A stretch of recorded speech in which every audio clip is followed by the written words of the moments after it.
or his Twitter feed. Adam Curry, John C. Dvorak. It's Thursday, March 2nd, 2017. This is your award-winning Gitmo Nation Media Assassination, episode 908. This is No Agenda. Straddling all universes, because we can. And broadcasting live from the darkest corners of the internet here in downtown Austin, Tejas, in Region 6 in the morning, everybody. I'm Adam Curry. And from northern Silicon Valley, where it's sunny again. What next? I'm John C. Dvorak. It's Crackpot and Buzzkill in the morning. Okay. It's sunny. I do. Yes, sunny. I'm happy we have this info. And we got lots of mud flats. Bigger than ever. In the morning to you there, John. In the morning to you, Mr. Adam Curry. In the morning, all the boots in the ground. Yeah. Oh, I'm sorry. Well, some stuff to get out of the way in the beginning here, I think. Well, we can start with the Oscars. Yeah, we can do that. The Academy Awards. No, we can do that. Or what? No, you have something in mind. No, I do not, actually. I'm completely open. Well, let's discuss the Oscars then, because I think I promised that we're going to do that in the newsletter. Yes, you did. Yes, you did. Although that doesn't stop us before. Doesn't mean we actually will do anything yet. Okay. Was it rigged? Was that whole thing a scam? It's interesting. I saw your wife post on the face bag. Oh, yeah. She is convinced it was a scam. Yeah, totally convinced. And she'd get into a beef with anyone who didn't agree. Now, this was, of course, my first thought. Even though Tina and I, we weren't able to watch the whole thing live because we were in Vietnam. When we came back, it was still going. And, it certainly did the job of getting attention if it was intentional. But I don't see it. I don't see why that would be something that would be set up that way. Certainly not by PricewaterhouseCoopers. They're not crazy. Well, they are being reevaluated, too. That's why, exactly. But it's possible that they were going to get fired anyway. So I'm not buying that. Here's my one take on this, insofar as why I think it was a scam or a publicity stunt. And I kind of agree with Mimi about the kind of blaming the old people. They bring two old farts out. Statler and whether. Well, it was Bonnie and Clyde, and there was a programmatic reason behind it. Yeah, they could have flashed their pictures on the screen. They could have done a lot of different things. True. But they bring them out for the last thing, and then they're goofing around up there, and she's ends up reading the wrong thing because he got the card, because there's two cards that come in.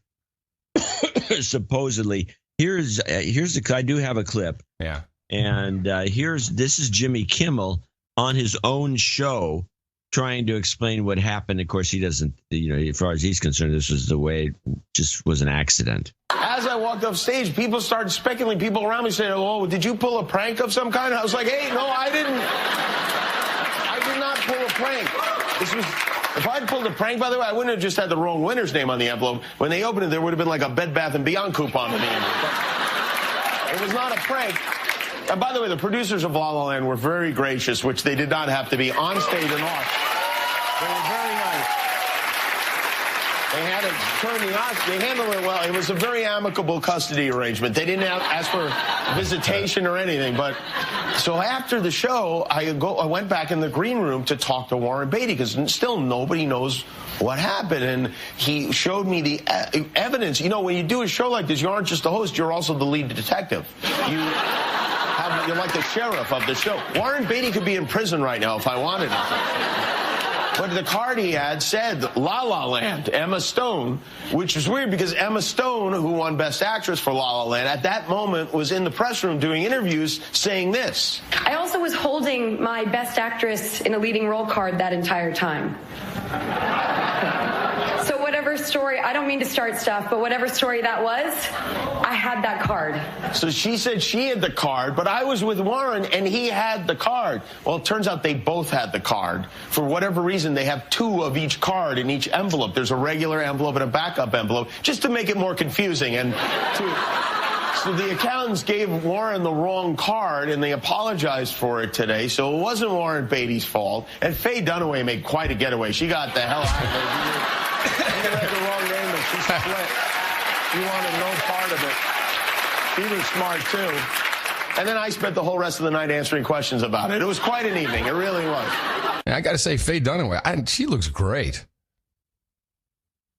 Well, she looks good for someone who doesn't look anything like Faye Dunaway. Well, there you go. She was pretty rough when she did that movie with Johnny Depp, but then, I don't know, she came back a little bit. I do have one, listening to that, there's only one thing I can imagine. Okay.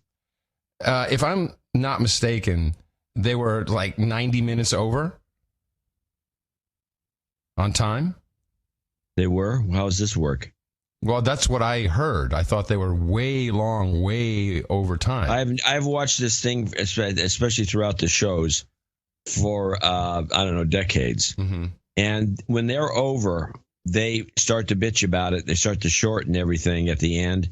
And then they kill it very quickly, and then they roll, if any credits, they hardly roll credits. Okay, so this thing. Well, let me give you my thinking, because they were over, I think 30 to 45 minutes over. The only reason why this might have been set up and fake is to take away from the disaster that is with the local stations and local advertising and the make goods and all this crap that goes on. That's the only thing I can imagine. Otherwise, I'm not seeing it. It's the only show I've ever seen that went over where it appeared not to have gone over at all. They had plenty of time at the end for all the shenanigans and all the people running around on the set. Yeah. The guy, the floor manager with his headset on, and all the other stuff that appeared to be going on sincerely. And then they wrapped it up. Everybody got to say both movies got to say thank you for forever. And then they took their time getting out of it, and then they rolled full credits. I've never seen that before at the end of an Oscars. Yeah, at normal speed. I don't think it was. Too. I doubt it. It didn't look over to me. It looked like it was right on time, and it had plenty of room at the end. I don't know. Do you have a theory so we can move on? That's it. That's the theory. This was not over. It was staged. It was just staged. I've never seen them do a show where they got so much time at the end. It's almost like, let's make a big pile of room at the end for this great stunt we're going to pull. I do have one little clip to play for you. This is not the first time this has happened on the Academy Awards. It happened in 1964, where the wrong winner was read, and it was Sammy Davis Jr., who was the Warren Beatty in this case. The nominees for the Best Music Score, Adaptation or Treatment are John Green for Bye Bye Birdie, Andre Previn for Irma La Douce. I love that. We used to say Irma La Douche, but I guess it's La Douce. Lee Stevens for A New Kind of Love, Maurice Gerard for Sundays in Sibel, and George Brune for The Sword in the Stone. And the winner is John Addison for Tom Jones. That wasn't even nominated in this category, and still people are clapping. Idiots. Uh-oh. Oh, they gave me the wrong envelope. Wait till the NAACP hears about this. Killer joke, Sammy Davis. Killer. That guy's funny. Yeah. All right, good. Onward from that. Hollywood is fake no matter what. Yeah, well, I enjoy. We talk a little bit about since we were on Hollywood for a second, we might as well just mention something. The Chinese have changed some rules about what can and cannot be shown in China insofar as Hollywood movies are concerned. Oh, and they're the new bastion of hope for Hollywood. With the yes, because the market size is so monstrous. Yeah. Well, there's a lot of Chinese investment in Hollywood.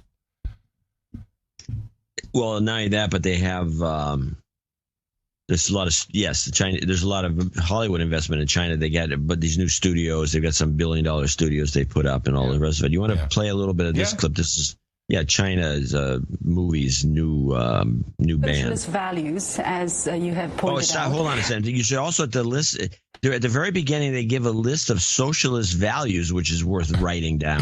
Okay. Socialist values, as you have pointed out, officially comprise a set of moral principles summarized by central authorities as prosperity, democracy, civility, harmony, freedom, equality, justice, the rule of law, patriotism, dedication, integrity, and friendship. Really a lot of concepts together, difficult to to remember, but basically that's pretty much summed up.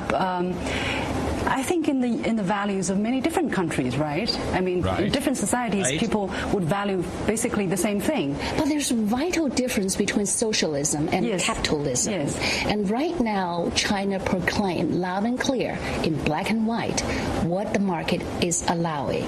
That is, any work that's differ ideologically from socialism or social core will not be welcomed. And this is something that Hollywood really need to take into its consideration. Do you think it is good for the Chinese film creators to have this guideline? Because some people would say, look, they're trying to put a regulation on your creativity. They're trying to stymie the creativity. It's quite limiting and it's restricting. I do not think it's good, but I understand the rationale of China. China has been a country, has been founding this country on socialism and communism. Its very core is to put the collective interest beyond the individual or above the individual, which is the very essence. Individual freedom is the core of capitalism. That is actually the essence of American dream. If we think about why Hollywood films is so popular in China, it's actually a sign of Chinese audience wanting to share more of American dream, although China or Chinese government is promoting the China dream. So, okay. Well, this is I think our movies are corrupting influences. Yes. Culturally. Yes. Only at a cultural level, but that's enough to really dig into and that's why the French limit some, our movie distribution there. And the Chinese have gotten the clue, and I think she nailed it at the end, where it's the American dream and individualism. Right. That's not the Chinese dream. No, the Chinese dream is no. Far from it, actually. Yes. And so they don't like this promotion of this idea in China, and I think they rightly decided to ban it. Huh. And so that's a real problem. If I'm thinking about almost every movie that's made in Hollywood has some kind of American dream element to it. Generally, at least the ones that are supposed to liven you up, and as opposed to just the depressing ones. Right.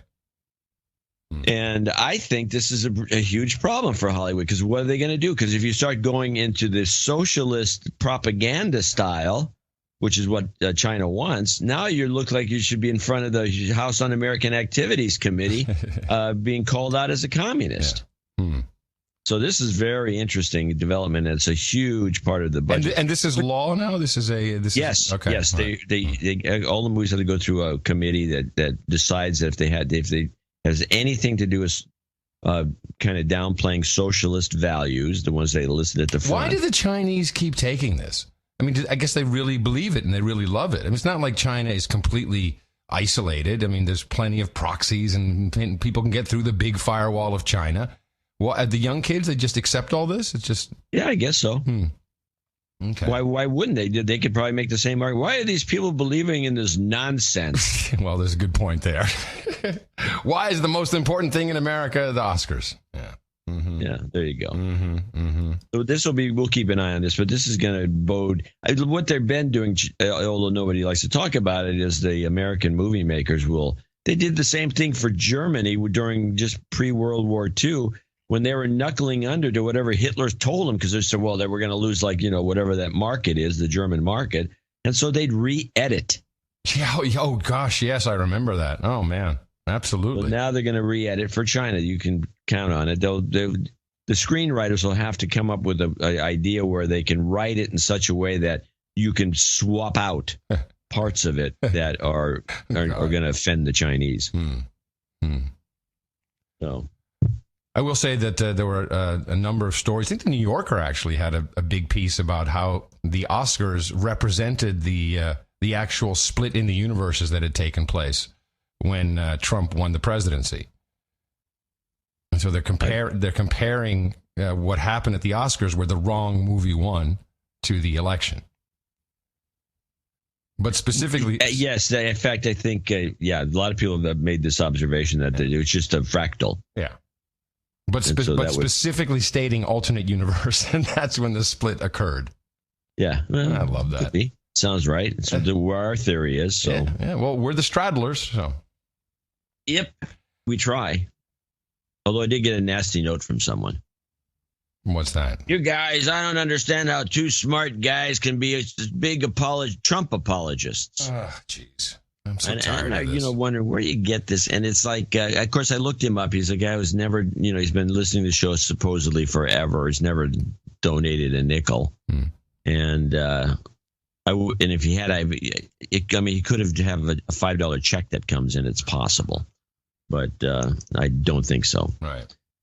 But it was the same thing. And it's like, these guys on the other side of this chasm are, they just see. In fact, I have a clip with Chris Matthews, who has some Republican. They're talking about the aftermath of the speech, the Trump speech, which we'll get to.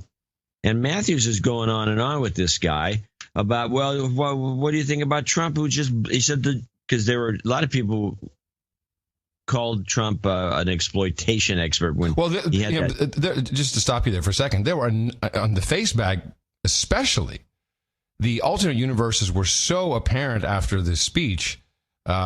People just saying, just listening, that was the most racist, misogynistic, like, wow, really? I didn't hear that. Maybe it was fluffy, but I don't know about all that. And a lot of people were, I'm not watching. This is my favorite. I'm not watching. I'm watching TBS. Fine. Yeah. Well, here's Chris Matthews. This is the clip's called the Dimension Report. And he's carping on something that the other guy doesn't know what the hell he's talking about. I didn't know what he was talking about. And so then Chris backs it up with the clip to prove his point. And I don't know what he's hearing in this clip, but it's not in there. I think Chuck Schumer's a big boy and able to take it, but also his rhetoric sometimes stings us on our side too. The last night I was taken with Karen Owens, of course, the widow of the soldier whose life was just lost, and I thought that was, I've said, the most honest communication I ever saw last night when she looked up to heaven to talk to her lost husband, and how can anybody not love that humanity and love? And yet I thought, I just have a hard time with the president here, because I think he at the same time he's paying tribute to this loss, he's blaming it on the generals. I mean, presidents, aren't they supposed to say the buck stops here? I'm the commander-in-chief. I made the call. There are casualties in war. That's what war is about, people shooting at each other. It's part of the cause. If you get through it, wonderful. If you don't get through it, you are a sacrifice for your country. Why is he out there blaming the generals, even though he's part of this wonderful event last night? That's such a stretch from what Trump actually said, which was... Well, he's basing this, though, on a interview after or before. Yes, exactly. When Trump said, they went in, but they lost... Ryan. Exactly. Which so everyone is now translating to, you're blaming the generals. Well, he even plays the clip, as you'll hear, and you can hear it again. And it's like, I don't see that either. But this is a great example of the dimensional split. Yes. The event last night of remorse. I don't get why he's blaming the generals. Explain. Well, Chris, now you've said that 4 times. I really didn't hear that. I think he said that the generals have said this was a successful raid. They said they lost. He said the generals lost them. He said the generals lost them. Well, I don't think he's blaming the generals. Obviously, we lost a troop. That's sad. We lost an expensive piece of equipment, and that. Stop. Yes. Wait. That was cold. That's very cold. Is the soldier an expensive piece of equipment? I think and I will say it, at the end of the day, that's the way they do the calculation. Oh, God. An expensive piece of equipment. Man. And that's regrettable. Okay. But he also said that my advisors say we had success and that we got that's a good. Look, I'm always going to information. Anybody that pays the price like that should get credit for whatever's achieved. But look at this. Here's the president speaking about Chief Ryan Owens in a Fox News interview this week. The president said it was the generals who wanted to conduct that raid in Yemen and said they lost Ryan. Watch what he said. Well, this was a mission that was started before I got here. This was something that was, just they wanted to do. they came to see me. They explained what they wanted to do, the generals, who are very respected. My generals are the most respected that we've had in many decades, I believe. And they lost Ryan. What do you make of that? Okay, I don't read into that he's blaming the generals.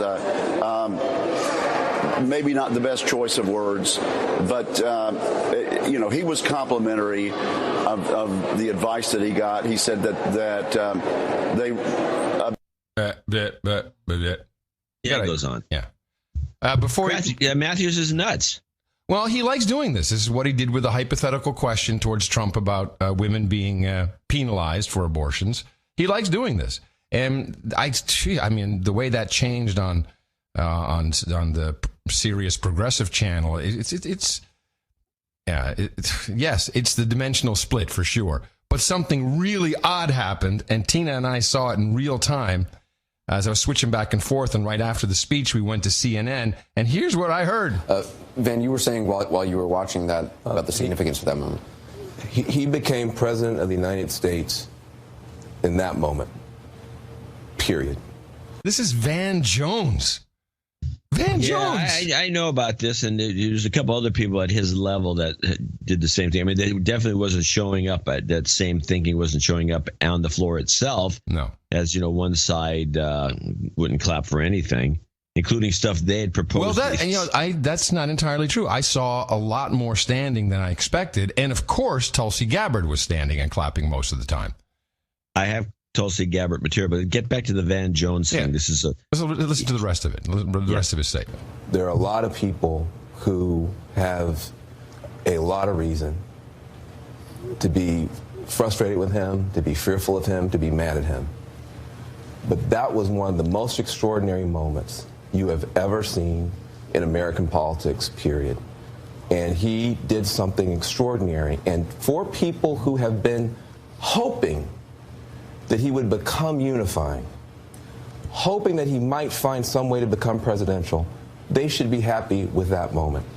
For people who have been hoping that maybe he would remain a divisive cartoon, which he often finds a way to do, they should begin to become a little bit worried tonight.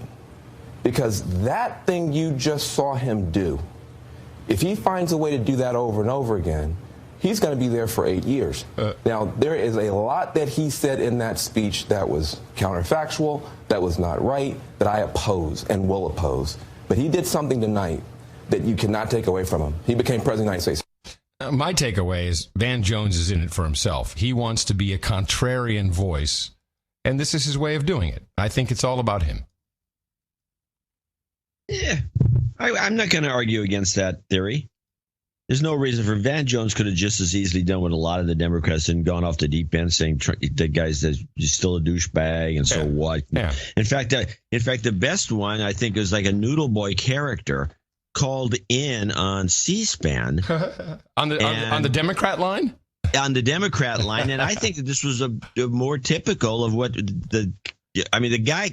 Here's a guy calls in. He sounds like Noodle Boy. He's stoned, of course. He's representing the Democrats because he calls on the line. In fact, there weren't any good Democrat calls of any sort. It was kind of weird, but this was a classic. For the call, we'll move on to a Democrat. Joe is joining us from Brooklyn, New York. So from your side of the aisle, what did you hear tonight? What's your reaction?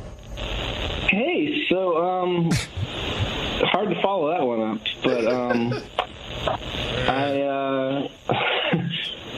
so I got a little tripped up listening to her. Did you watch the entire speech?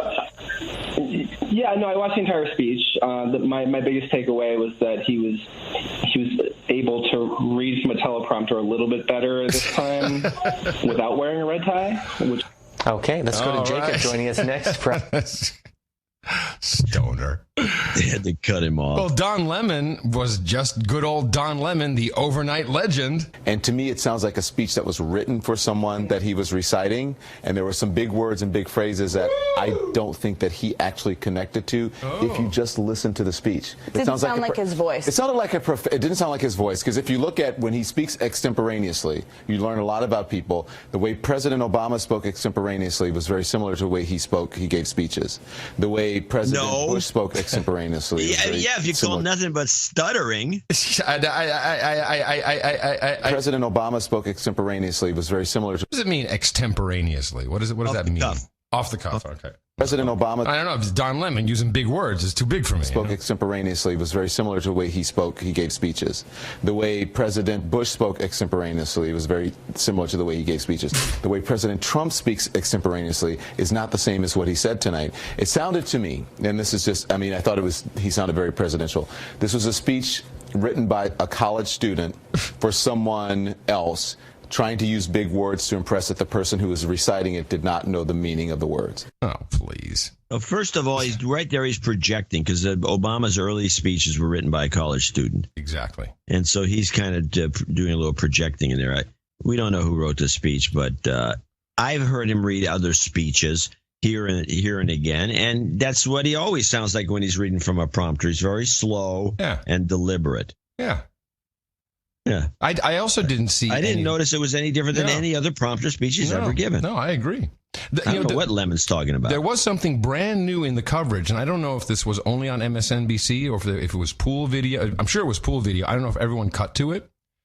For the first time, as the president is in the Beast in the limo, they zoomed in all the way to the window, and he had the dome light on, or I don't know. It was lit, and he's in the car and he's practicing his speech, and he's holding the piece of paper. But listen to how MSNBC did the play-by-play. The giant bulletproof sedan, and as soon as cameraman for the television pool can zoom in to the man lit by the dome light in the back, presumably reading through his speech, we'll perhaps get a better view. Or his Twitter feed.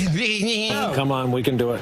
All the way in. There we go. Here we go. Here we go. There he is. Oh, come on, you can do it all the way. All you go. Come on, you can do it. All the way in. There we go. Here we go. Here we go. There he is. Screen or paper? Look at looks like paper. Screen or paper? Who are these people? Screen or paper? Twitter feed. He's lipping it. He's doing it. Look at that. Practicing. Yeah, but he's actually voicing it. Yeah, we can read lips. We can get the whole speech previewed right now. This is great. I have never seen this before. A president on the way to giving his, almost State of the Union, and actually practicing it on television. Oh, that's just crazy. He's practicing it on television. I can't believe he'd practice it. Loud to the other people in the car? I mean, we don't know. Are they actually stunned that he practiced the speech? Yeah, it's crazy. It's great. First time ever on television. Gets a little better. I mean, we don't know. Look at that. He has no idea he's on television.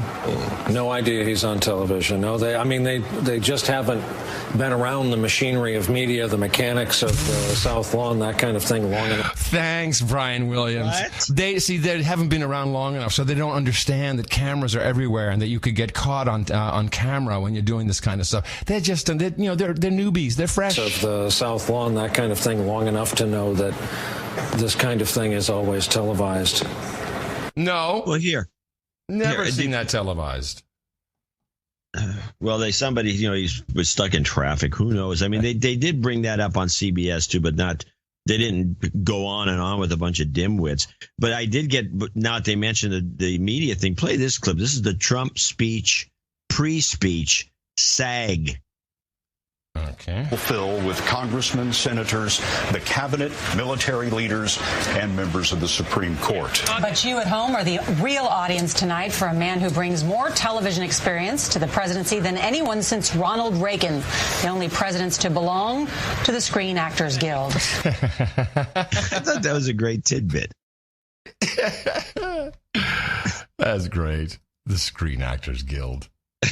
That's SAG-AFTRA, by the way, these days. Yes, exactly. She I think and she should know that. She should know that. You're required to say SAG-AFTRA. Yeah, nobody says SAG anymore. She should know that. Absolutely. Yeah.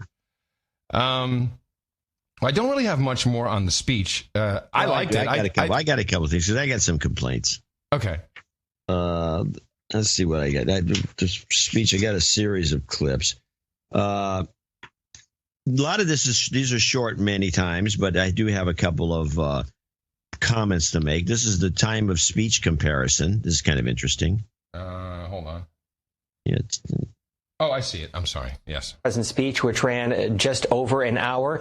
By way of comparison, by the way, President Reagan's speech back in 1981 ran about 32 minutes. George Herbert Walker Bush, his first speech to Congress ran about 42 minutes. Barack Obama's first speech ran 51 minutes. And Bill Clinton tying President Trump running just about an hour. Peter Slett is keeping track of reaction to the speech. Peter? Did he say Peter Slut? Is that the guy's name? Nice. Yeah, nice. Now, okay, these are all called Trump speech. There is and I have a comment on each one. This is Trump, and by the way, you said that there was some even ups and downs with the audience. More than I expected. I'll just say more than I expected. Okay, if you watch the RT report, there was none, and they had some extreme examples that they showed. And for the most part, the ones I'm going to clip out, these snippets, there was none. And the one that cracks me up, there are a couple of them just cracked me up because of it. Because this first one here is this Trump speech lobbyist applause. Saving billions more on contracts all across our government. We have placed a hiring freeze on non-military and non-essential federal workers. We have begun to drain the swamp of government corruption by imposing a 5-year ban on lobbying by executive branch officials and a lifetime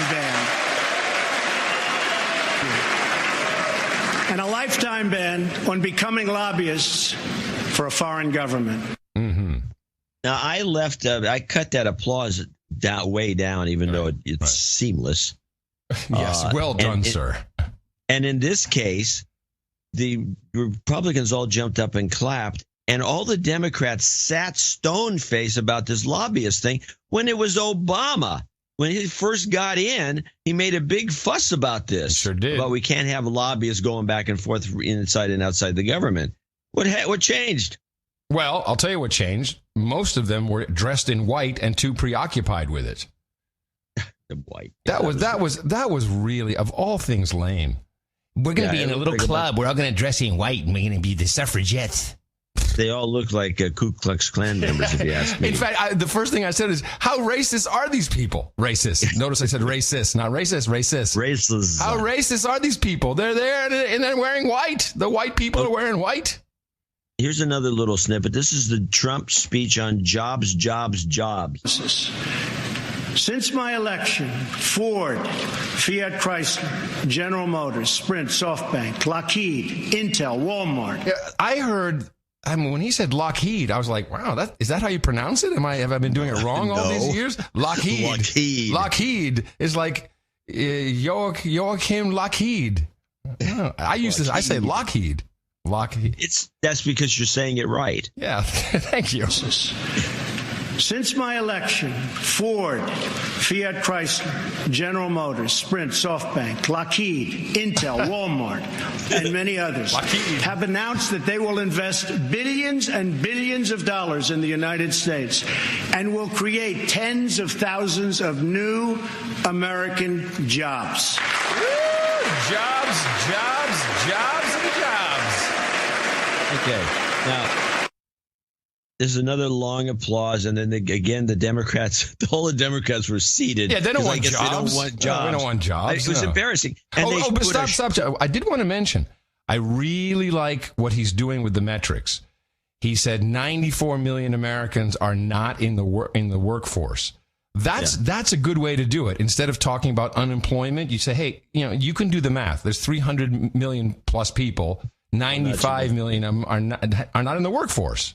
Yeah, now that you mentioned that, I had to play the CBS clip about that because they called him out on it. Oh. And I'll tell you. But the point is, on this last clip, the Democrats are all seated because they didn't want jobs, I guess. I mean, that's the implication as far as I can tell. Yeah. But they took a camera and they zoomed in on Pelosi. Yeah. And this is where they had those ugly pictures of her, like, with their tongue hanging out and half asleep. And so I'm watching this and he's talking about jobs, and this is the let's vote for jobs woman. And what is she doing sitting on her hands? I just found that extremely. That's a good point. That is the woman who said jobs, jobs, jobs. Let's vote for jobs when President Obama was in office. Yeah, but now she sits on her hands. No, of course not. Now I do have this thing about the 95 million. I think I don't know what CBS fact check Trump probably. This is probably. Yeah, let's try that. Yeah, that's Thank you, Nancy.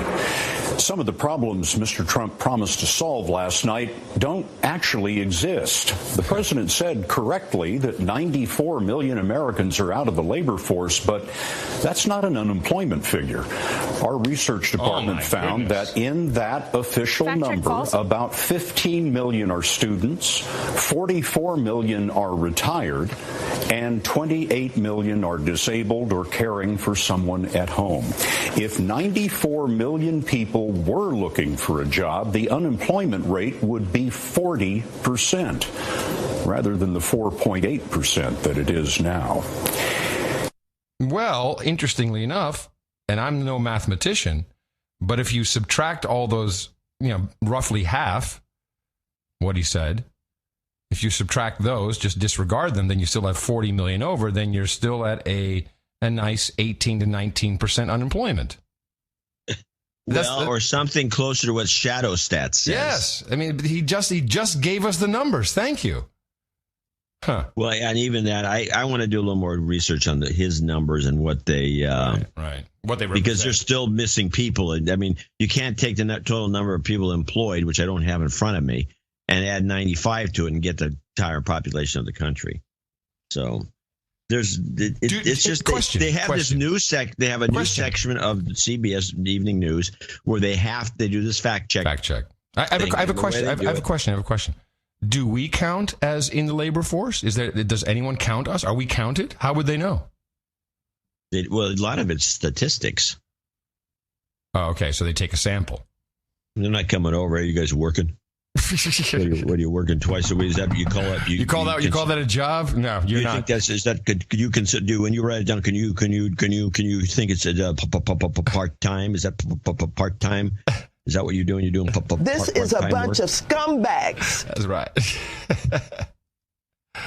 Not working. Okay. Onward. Yeah. Now we have. A couple of things. Most of the stuff I have is from kind of pre-speech comments. Let's go to Trump's speech, pre-speech comments from CBS. This is as they're rolling in. Nora, the president is at odds with some of the key members of his own party. He's going to talk tonight about an enormous increase in defense spending, for example. But he has to get all of that through John McCain's Armed Services Committee. John McCain, who the other day he called a loser, who has lost so long he doesn't know how to win anymore. And by the way, the press headlines today suggested this was a huge increase in defense spending, which it is. But John McCain wanted more than what President Trump had called for, a strengthening. What's not clear yet from the White House is how they will offset that spending, the reduction in other non-discretionary spending, which agencies will take a cut. The State Department, EPA, there are indications of that. There's still more meat on the bone left on this budget that will really lay out where this president wants to make hard choices. Because in order to do big things, you also have to cut things. Yeah, sure. Anyway, I got a kick out of them calling out McCain for when they raised it to an extreme amount. And McCain was on his feet, clapping. Yeah, he was clapping now and again. And so was actually Lindsey Graham too. But particularly when that came up, when the budget increase for the military. Yeah, but he wanted more. But they cut to him. Yeah, a lot of this is, I don't know who's doing the direction of the pool, but they're nailing a lot of stuff. Yeah. Still the best stuff was the stuff done by photographers who had caught people, sitting there and unawares, stupid look on their face or whatever. I think the last one here I've got, which is interesting. And the thing I do like about these speeches, it's the only time that we're kind of like the UK Parliament. We're clapping, we're standing, we're sitting, we're laughing, we're woo-woo. Yeah, we're kind of, but nobody's making a racket. I do have some PM question stuff today for people who like that. Good. Let's try this last one, which is another pre-speech Is it pre-speech or after the speech? I'm not sure. But this is the Trump speech, pre-speech polling. Now, the president insists his administration is running like a fine-tuned machine, but his poll numbers seem to reflect otherwise. Only 39% of Americans approve of the job that he is doing. And there is a sharp division on that. 82% of Republicans say Mr. Trump is doing a good job. Only 6% of Democrats think so. 6%? There's your dimensional split. Right. Like 82 to 6, that's what the numbers are. Of course, the total, I don't know how they get to the total of 39 using those figures, but I guess when one entire party is not going to believe in anything you do or say, I guess that would cause a problem. You know, I think this speech mattered. I think whether you're in one universe or the other, it had an effect. And, you know, America remains a show business country. And you put on an act and people will believe it. And I think Trump did a great job. I think he put on the act and people will believe it. And he got some help there and assist from people like Van Jones. And this is... And Van Jones wasn't the only one. Who else? A lot of these other pundits, I don't remember it offhand, but a lot of the pundits that hated Trump pulled a Van Jones. It seemed specifically so that CNN was very kind. And I wonder if that has anything to do with anything. Well, being called fake news left and right, maybe. That could be. We don't know. Could be. Yeah, I don't know. Overall, I thought the speech was just a speech. I wasn't jacked up about it by any means. No, John, I don't think I was jacked up on it either. No one's going to get jacked up. We did get a song. I want to play this for you. Secret Agent Paul, who does so much for us. He did a song, and it's. I mean, this is actually incredible. This guy's such a pro, and he has a YouTube video, and the song is "Love Trump's Hate." And in the YouTube video, you see images continuously of the protesters burning cars, smashing windows, and this is a no agenda cast of thousands. Secret Agent Paul brought in John Fletcher, Naughty Nurse Danielle. I just got to share this with you because it's when you hear Fletcher in there, then it really becomes funny. But otherwise, this is something that could actually go on to be a hit. Good. Yeah. Who knows? We are one people with one destiny. We all bleed the same blood. From his speech. We all salute the same flag. And we all made by the same God. Here we go.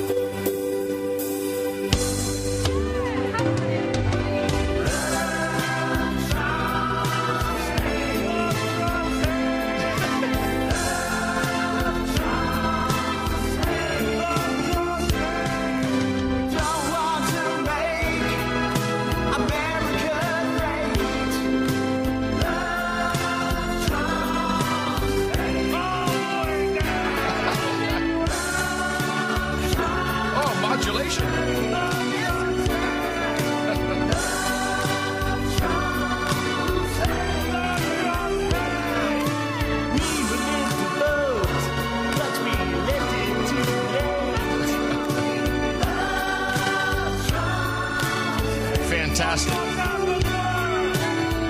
David Bowie, Bob Dylan, they're all in the No Agenda cast of thousands. Yeah, it sounds like it sounds exactly like one of those songs. We Are the World, yeah.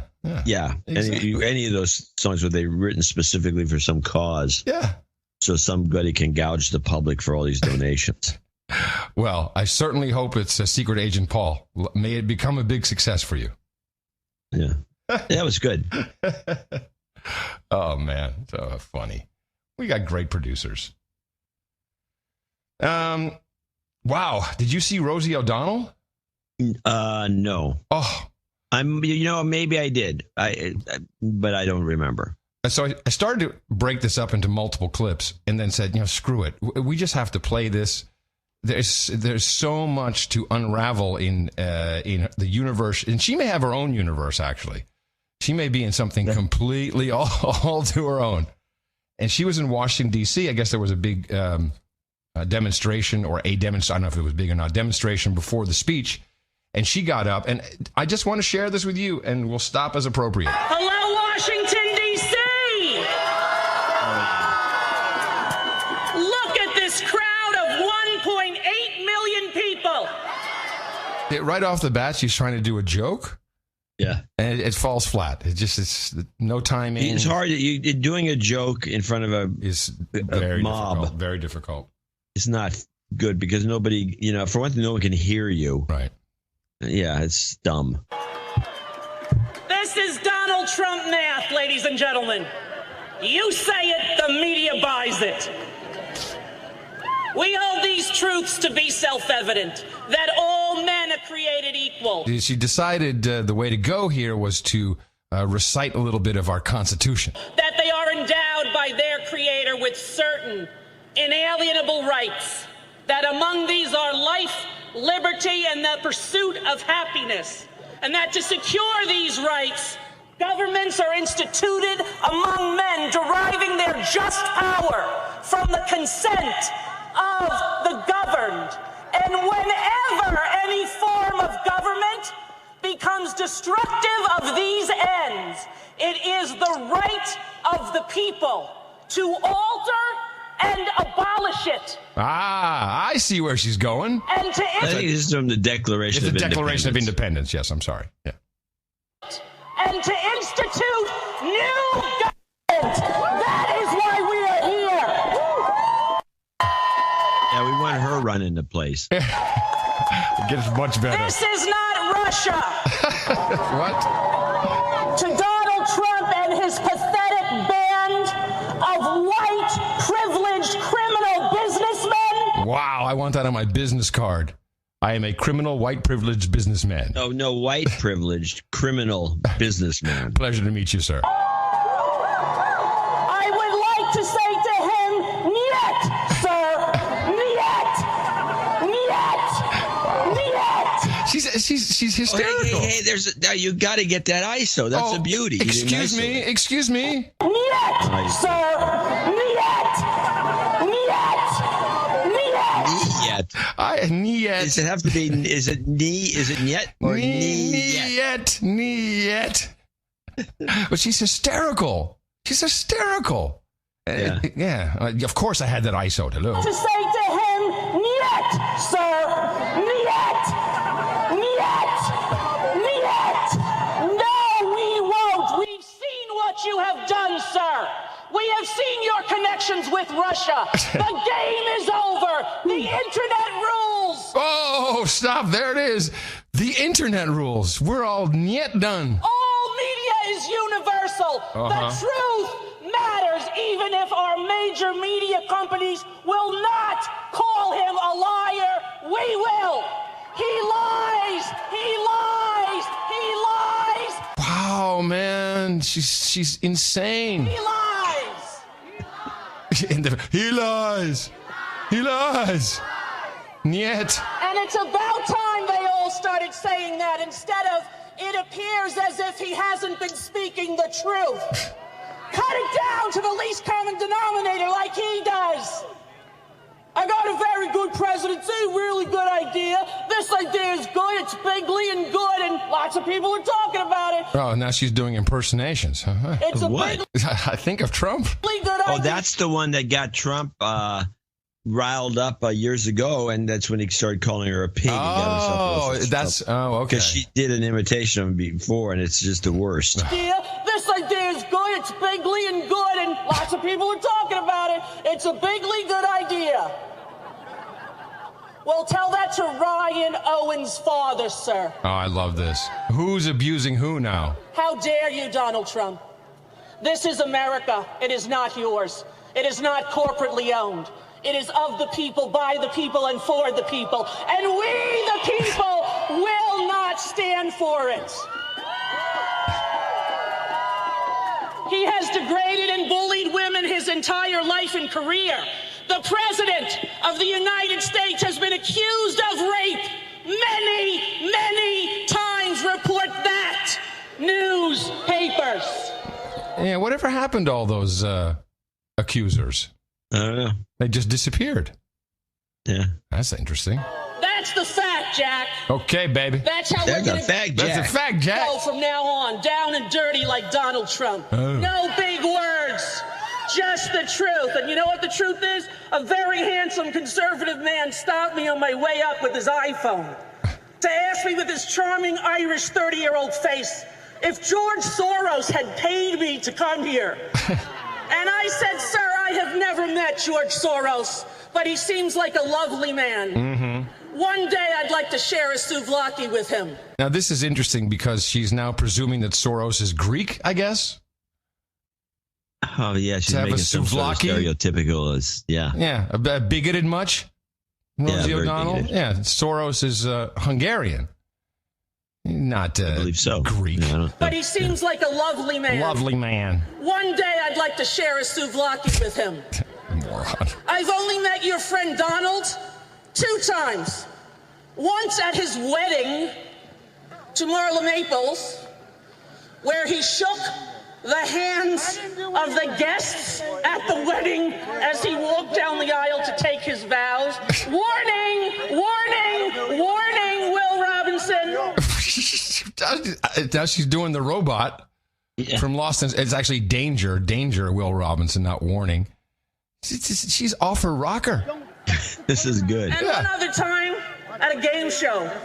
I don't know him. I know he's a bully. He's a mean man. He hates women. He's taken away women's rights, and we will not stand for it. He's taking away women's rights. I'm here with the ACLU. I guess. I'm here with the NAACP. I'm here with Flint, Michigan, and clean water for every American. I am here with you, because we the people will get him out.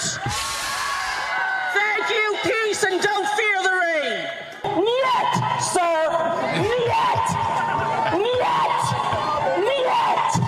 Oh, my goodness. Poor Rosie. Wow. You know, I helped her get started in show business. Did I ever tell you that story? Okay, here we go. Yeah. Yeah, I just remembered. At MTV, we had VH1 at the time, and she was doing comedy stand-up at like Rascals in West Orange, which is a pretty small place, and she was not really getting anywhere very much. And Steve Leeds, who he was like director of on-air talent, whatever he was, who now does the same job at Sirius XM, he said, I really want to get Rosie O'Donnell on VH1. So, Adam, would you please do the audition with her? And so, essentially, I sat there and she talked and just made jokes about me the whole time.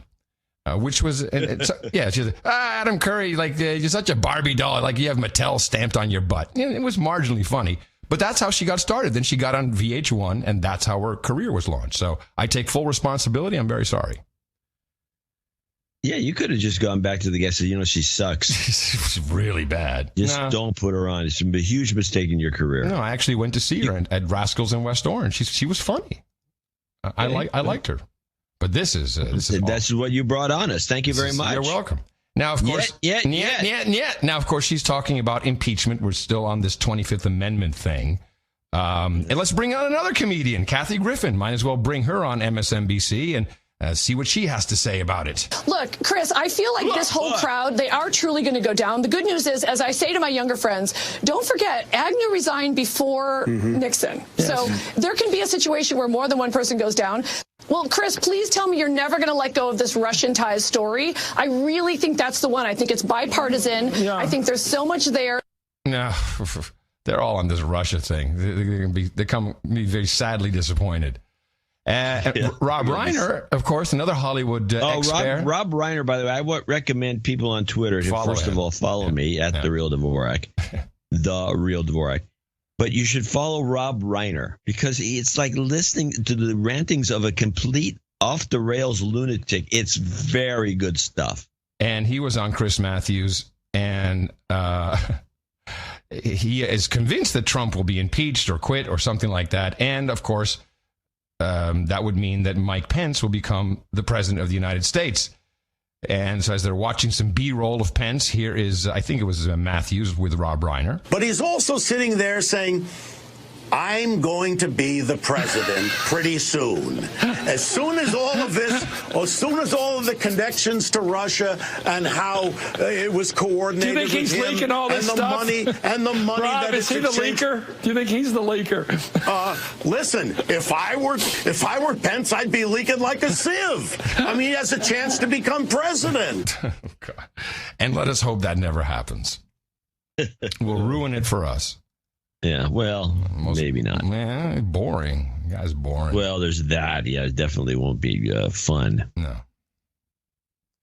I have a couple more just quick things before we go to a break. On the heels of all of this show business stuff, lots of conversations about people in show business and their role in politics. Oprah was at a Bloomberg forum and was commenting on Donald Trump's presidency in relation to herself. So have you ever thought that given the popularity you have, we haven't broken the glass ceiling yet for women, that you could actually run for president and actually be elected?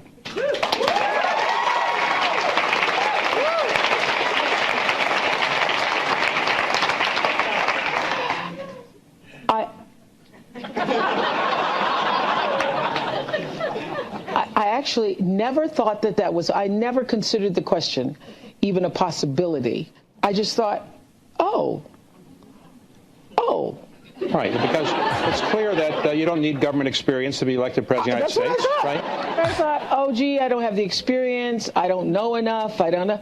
And now I'm thinking, oh. All right. Well, okay.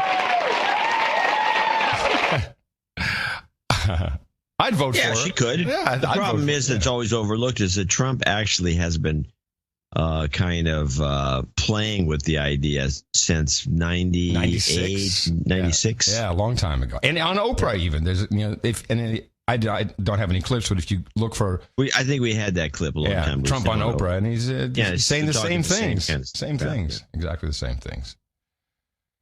Then we have scratch is not easy. Let's see. Ben Stein on CNN really only pulled this clip because he uses the verbiage appropriately. Did you hear what he said yesterday at CPAC where he's talking about the media? I saw some of it actually on CNN as you were excerpting it. Yes, I did that pleasure. So he said he said that he called the media the enemy of the people, which is what we heard him say before on Twitter. So he said that out loud. He accused the media of making things up, of making up sources. Is that something you would give credence to, or what is going on there with what he's saying? Well, I wouldn't say that all of the media is the enemy of the people, but look, every day you pick up the New York Times, every day they're slamming him. Butt slam! I'm a great fan of CNN. I watch it quite faithfully. Every day, CNN is slamming him. Whoa, every day. You got butt slam! Oh, man. The slamming meme. Slamming. I have one last thing for this little segment. At the end of the speech, of course, they had to have this counter speech. That was hilarious. So they got this guy, Steve Beshear, he's not even in politics anymore. He's retired. Yeah. And they have him sitting in what looks like a movie set, but it's a diner of some sort where everybody is motionless. It's like the mannequin challenge. The mannequin challenge, yes. And so he starts off right away, first with a huge flub that was off the rails as far as I was concerned. What is he reading? And then he gives us his background. And as soon as he gives the background, I just stopped it. I said, he's not going to. And I did take another couple of tastes. All he did is talk about himself. He never talked about the speech. I don't even know that he heard it. But this is what you can see where I stopped. I'm Steve Beshear. I was governor of Kentucky from 2007 to 2015. Now I'm a private citizen. I'm here in Lexington, Kentucky, some 400 miles from Washington, at a diner with some neighbors, Democrats and Republicans, where we just watched the president's address. I'm a proud Democrat, but first and foremost, I'm a proud Republican and Democrat and mostly American. Niet, sir! Niet! Niet! Niet! Republican and Democrat. What now? Do you think that was written that way, or is he? No, I have no idea how he got to Republican. For one, and I had to go look him up to make sure that he wasn't at one point a Republican. No, he wasn't. He's a Democrat. Huh. So he was never a Republican. But how's he a proud Republican, Democrat? And so I don't know why that popped into his brain or why he said it. Let me hear that Unless again. the prompter wasn't moving or jerked around. I mean, it could flash maybe. I don't know. Let me hear it again. I'm a proud Republican and Democrat and mostly American. And like many of you... Let's roll it back a little more. Here we go. Democrats... No, a little more. Democrats and Republicans, where we just watched the president's address. I'm a proud Democrat. Okay. But first and foremost, I'm a proud Republican and Democrat and mostly American. It is analogous for the Democrat Party. It was to me, I was just like a jaw dropper. It's like, what are you saying? Yeah. More importantly than my being a Democrat is I'm a proud Republican. And a Democrat and American. And a Democrat. Oh, man. Anyway, he continues, and you can see, like, there's not much left because I couldn't take it after he said his last words in this little clip. It was like, I'm not listening to this guy. Yeah, okay. I'm a proud Republican and Democrat and mostly American. And like many of you, I am worried about the future of this nation. Look, I grew up in Kentucky in a small town called Dawson Springs. My dad and granddad were Baptist preachers. My family owned a funeral home. Boom. And we're done. I am done. And with that, I'd like to thank you very much for your courage and say, in the morning to you, John C., where the C stands for can't listen to Brashear's Dvorak. In the morning to you, Mr. Adam Curry. Also in the morning to all ships and sea, boots on the ground, feet in the air, subs in the water, and all the dames and knights out there. Yes, in the morning to everybody in the chat room, noagendastream.com. Not a high count today. I'm not quite sure why that is, but those of you who are here, thank you very much. In the morning also to Erjot Price. Erjot Price, who was the artist for the artwork on episode 907, the Bias Response Team. Was the title of that one. And this is it's kind of a takeoff on, I think, something that appeared on in Built or Economist. But Trump with a big sword and... Yeah, just a nice piece of art. Well, actually, I think it was an evergreen. I think it was the it was Der Spiegel, wasn't it? Oh, Spiegel, right. But it was an evergreen art, I believe. Yeah, we found it ditched. Yeah. We appreciate the work that all of our artists do. Oh, by the way, the stream is up. We have more listeners now. I just checked. We're good. NoAgendaArtGenerator.com. That's where you can upload your art, and we appreciate the work that everybody does.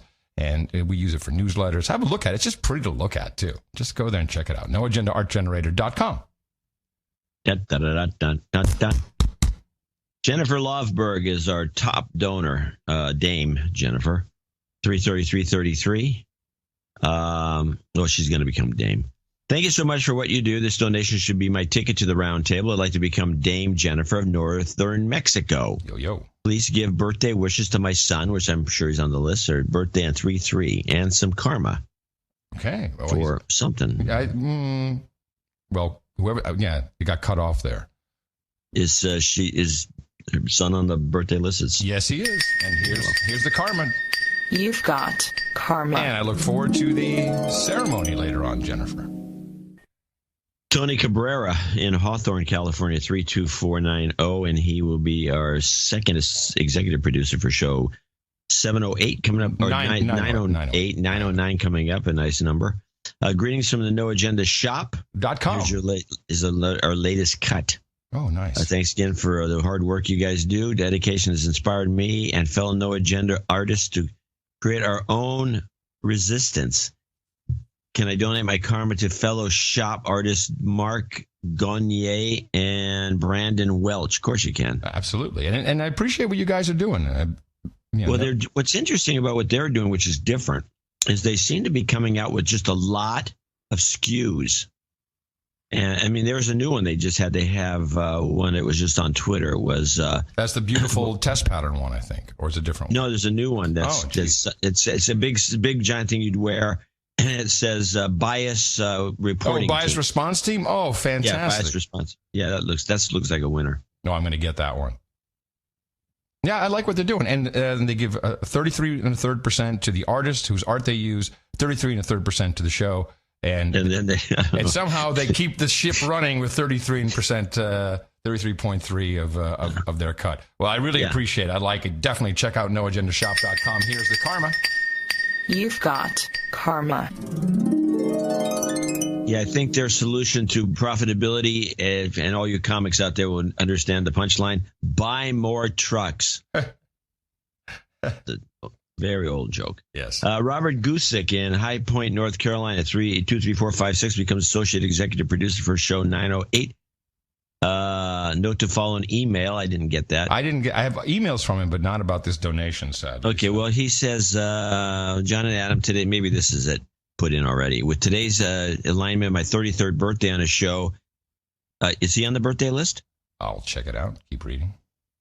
Was assigned to donate. The tax district number I live in is 222, hence the donation amount. He's not. Hold on a second. So, Robert. Oh, I'm sorry. I'm not reading the right. I'm reading Kyle. This is Kyle. Robert Gusick. I don't. Okay, let me just see NC4. Let me see if I have it. I'm sorry. Yeah. I'm reading the wrong ones. They were kind of run together on this spreadsheet. I think it's missing. I didn't see one from him. What's his email address again? NC4? Yeah. You want to broadcast that? Or? I just said NC4. Yeah, okay. At gmail.com. Probably not. It's not just NC4. That's just the beginning of it. That's all I need. I got you.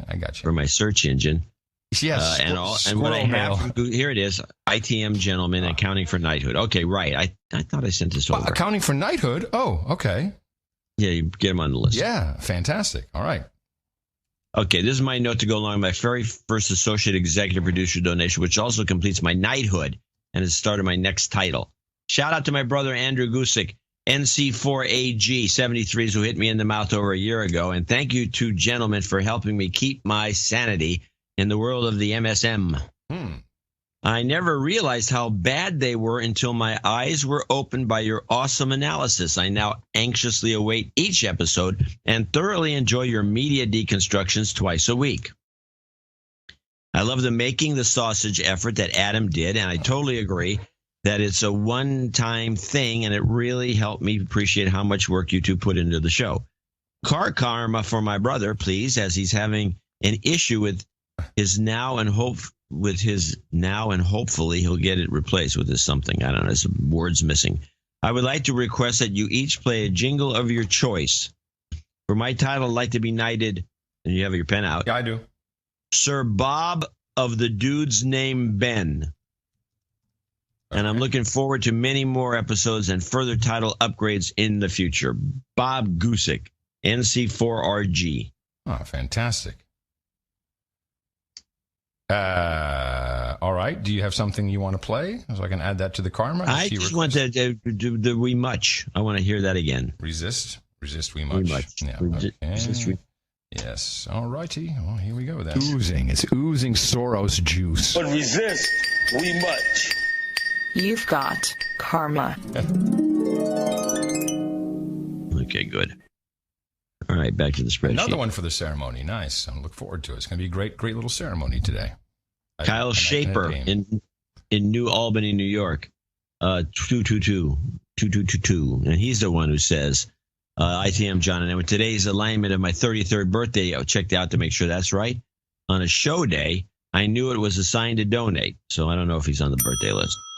The tax district number I live in is 222. He is. Hence the donation amount. Can I please get a de-douching in the morning jingle and some karma? Thanks for the analysis and for helping us straddle both universes." You've been de-douched. In the morning. You've got karma. And yes, he is on the list.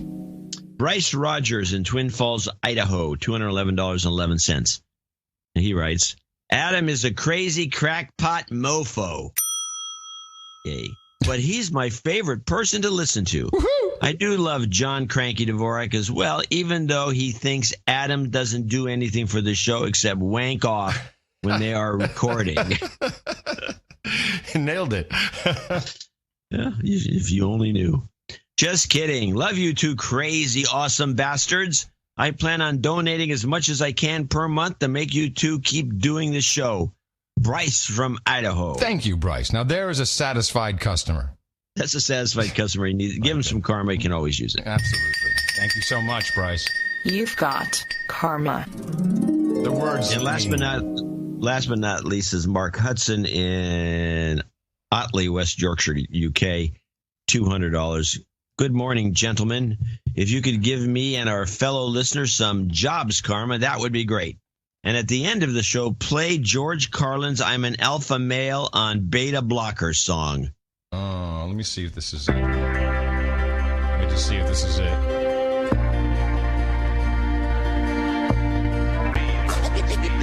Yes, that's it. That's a good one. I haven't played that in a while. Nice. I'll put that in. You guys keep me sane. ITM Mark. We'll give him some... what do you need? Jobs karma is what he needed? Jobs karma, yeah. Okay. Jobs, jobs, jobs, and jobs. Let's vote for jobs. You've got karma. And make sure you don't stand up when you say it, Nancy.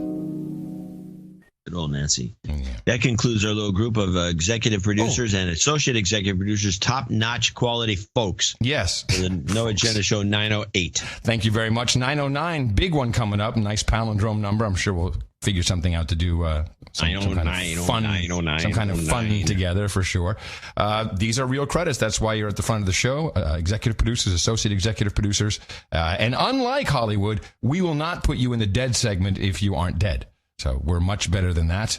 And remember, we have another show coming up on Sunday. Dvorak.org/NA. Maybe you got some dead people hanging around the house. Go over there and say, hey, you know what? I got to propagate the formula. Our formula is this. We go out, we hit people in the mouth.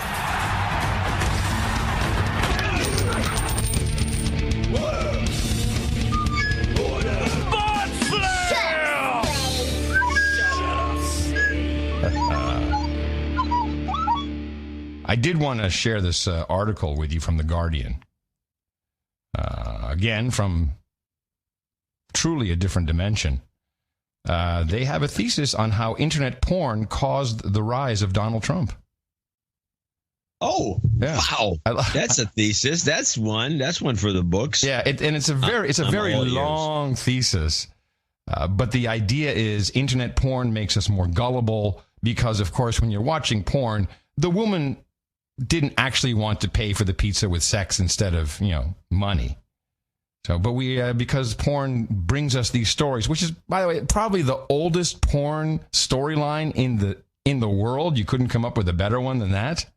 The pizza guy, the pizza delivery guy. Pizza guy. Oh, I don't have any money. Okay. Internet porn gives us a skewed view of the world.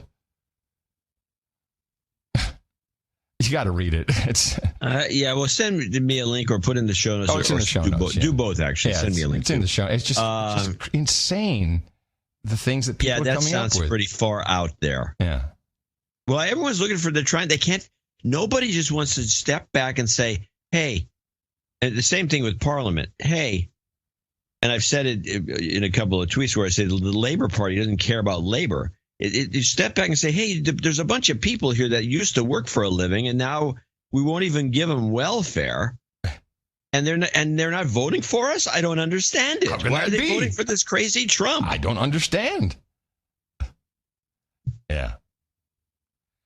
I do have some MP question time if you want to hear it. I always love that, and I would love to do some Euroland news because I do have a couple of clips. This will transition us right into Euro, because I have some Euroland news too. Okay. But all right. So we have a couple of interesting questions that came up. We haven't done this for a while because they haven't been good. But first of all, let's get it straight about this. Was a guy from Ireland, Northern Ireland, who was from Belfast area, and he's in some crazy party. He's not a Labour. He's not Conservative. He's the Democrat something party. And he asked a very humorous question on Article 50. And I guess there's a lot of inside jokes here about the fact that Tony Blair and I think another PM been going around saying Brexit was a bad idea and that this whole thing's a soft coup. And so this guy kind of brings a question to Theresa May, who's actually laughing heartily during the whole thing. Mr. Speaker, the Prime Minister, I'm sure, cannot fail to have noticed the intervention by two former Prime Ministers recently in relation to the Brexit debate. And as a result, very helpful they were, I'm sure. I'm sure the Prime Minister will know, of course, what they and everybody else means by hard Brexit, what is meant by soft Brexit, but we're all now wondering what is meant by a soft coup, and when indeed...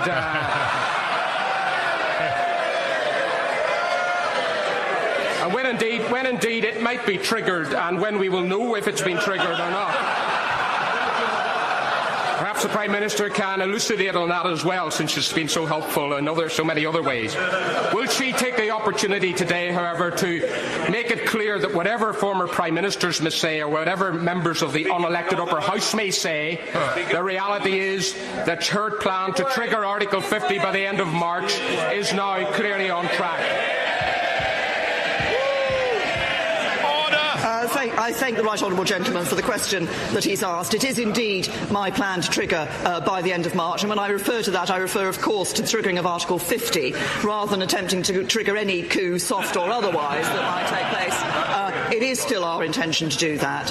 I think it is important. The Article 50 bill, of course, does respond to the judgment of the Supreme Court, but it also ensures that we are responding to the voice of the United Kingdom when people voted to ensure that we do leave the European Union, and that is what we will do.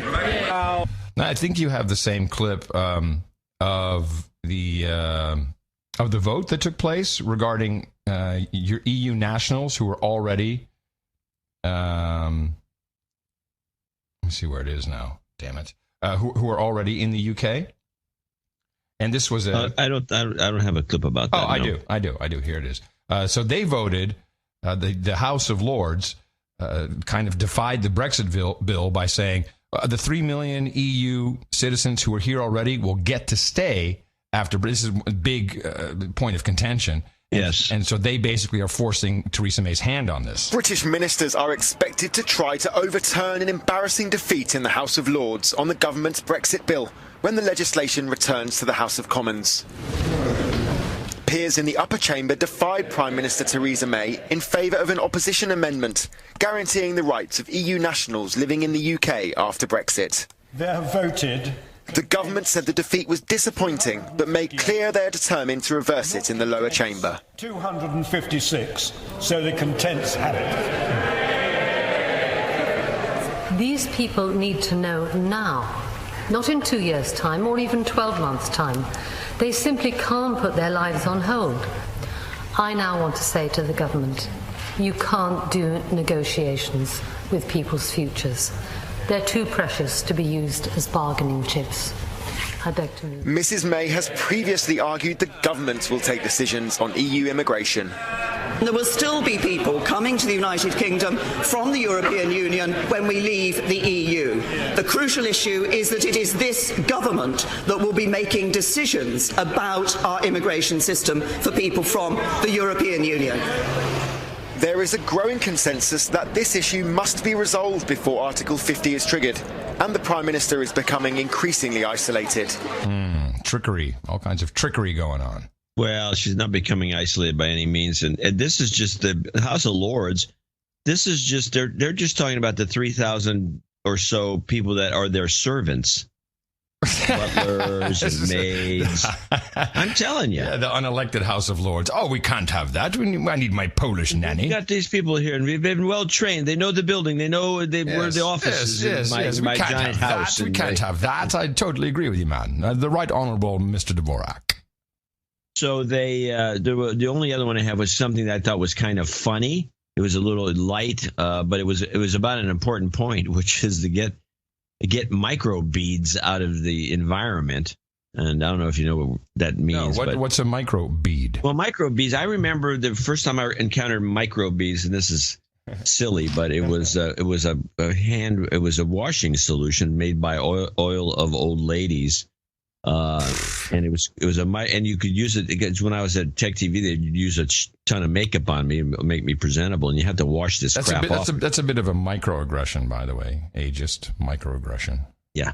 And so against myself, And so then you use this stuff would great because it had these little microbeads in it, just rip everything off your face. It did a very good job of cleaning, but you didn't realize that this stuff goes into the environment. Oh. So you end up with this little speech here by this female. I think she's on the Conservative Party, making sure that the government there is doing something about these beads. By the way, and I was using these things 12 years ago. There must be tonnage of these beads in the environment. You can't get rid of it. Thank you, Mr. Speaker. Mr. Speaker, perhaps you, like many other honourable friends and members here today, took a shower this morning. Questionable. Yes. They are, after all, British. You remember when that used to be the general theme, certainly in Europe? I'm sorry for interrupting. No. When I was growing up in Amsterdam, so now we're talking early 70s, the British were always seen as thin, smelly, and bad teeth. Right. And actually, in here was the same thing. You'd think of the Brits as this bad teeth, smelly, never took a shower. And the French were also accused of the same also kind being of smelly, never took a shower, and had armpit hair. Armpit hair, that's right. Yeah, that was the stereotype. Yeah, and now, of course, we know that British is, the stereotype is Adele. Right. Hello. Anyway, and I am sure, Mr. Speaker, you were very careful to check whether the shower gel contained microbeads. Products containing them can result in... Yeah, the thrust of this fascinating question. Order. Mrs. Powell, let's hear it. Shower gel products containing them can result in 100,000 microbeads or plastics being washed down the drain every time we use them into the water system and then into the marine environment, damaging these precious habitats. Would the Prime Minister join with me in welcoming the steps that this government is taking to introduce a ban on microbeads use in cosmetics and personal care products, with the consultation ending just a few days ago?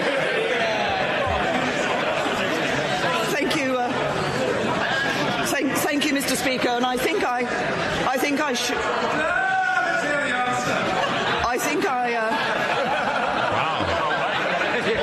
I think I should say, for clarity to members of this House, that I am not in a position to know whether or not you took a shower this morning. She's pretty funny. I like her. She doesn't let anyone eat the cheese off of her bread.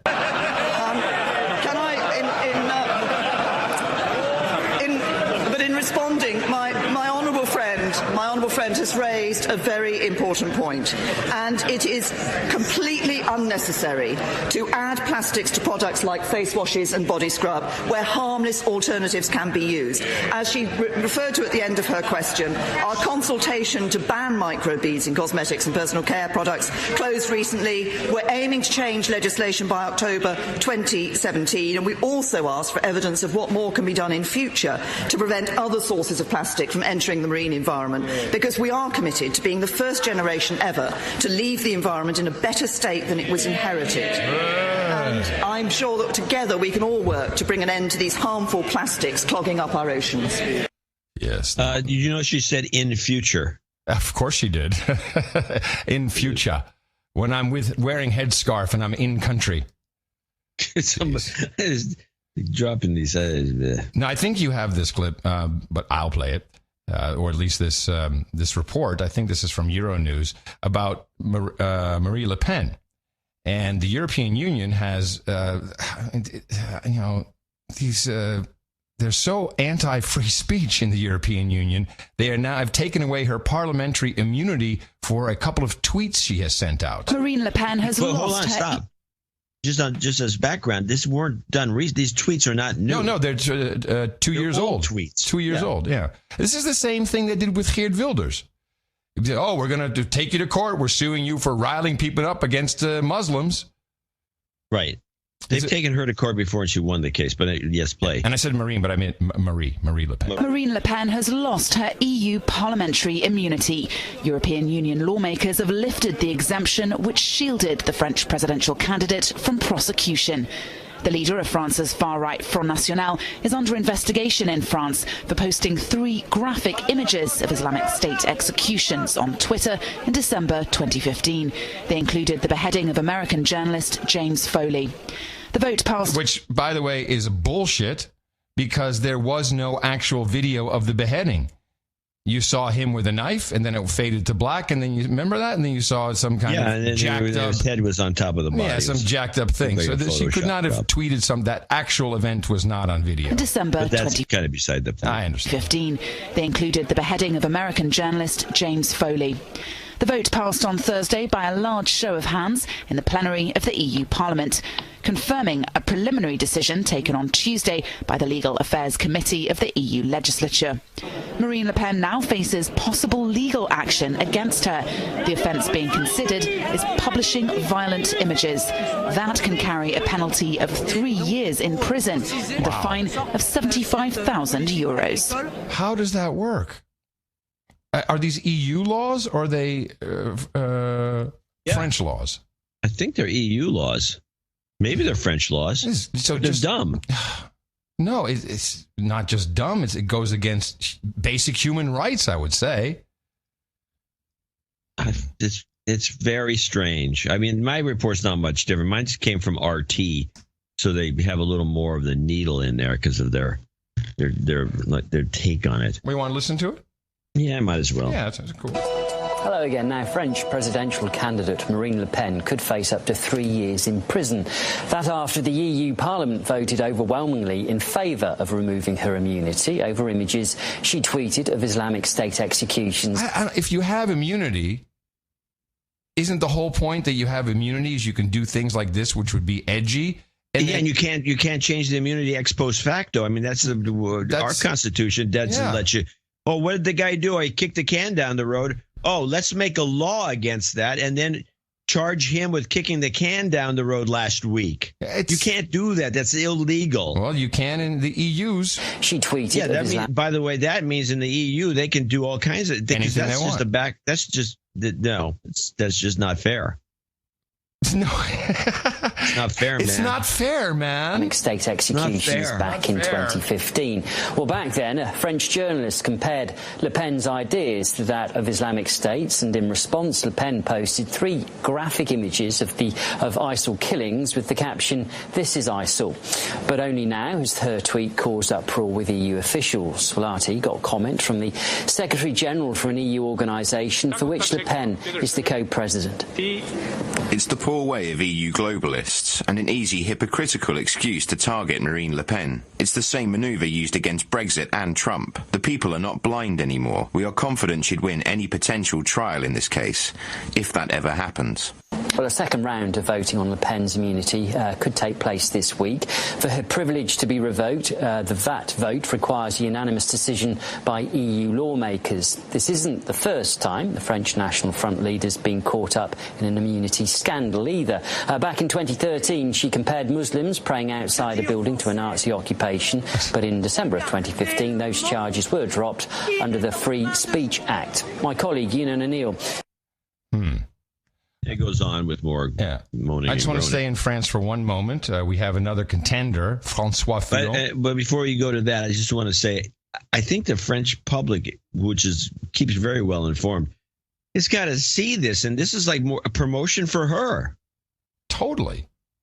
They're just asking for trouble. They're going to make her win. Yep. Then I think the same might happen in the Netherlands with Geert Wilders. I got to find out when they're voting. That must be coming up pretty soon.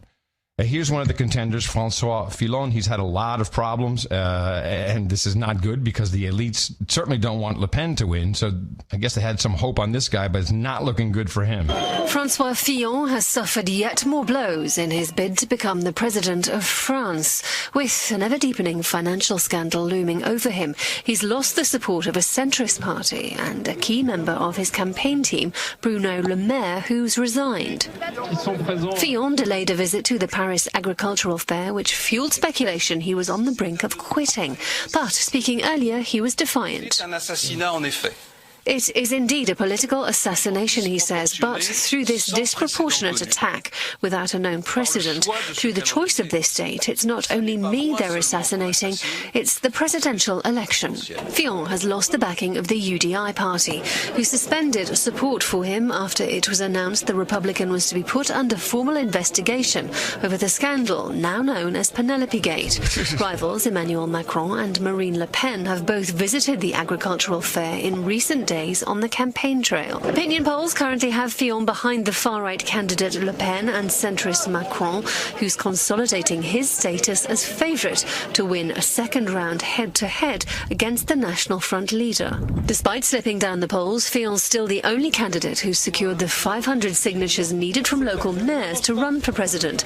Socialist candidate Benoit Hamon lies fourth in the polls. I think Le Pen has a real shot at this. April 23rd is the French election. March 15th will be the Dutch election. We'll be following that, obviously. That's coming up. And while we're on the topic of this no nations, no borders, globalist New World Order, I had this clip for a couple weeks now. Finally, time to play it.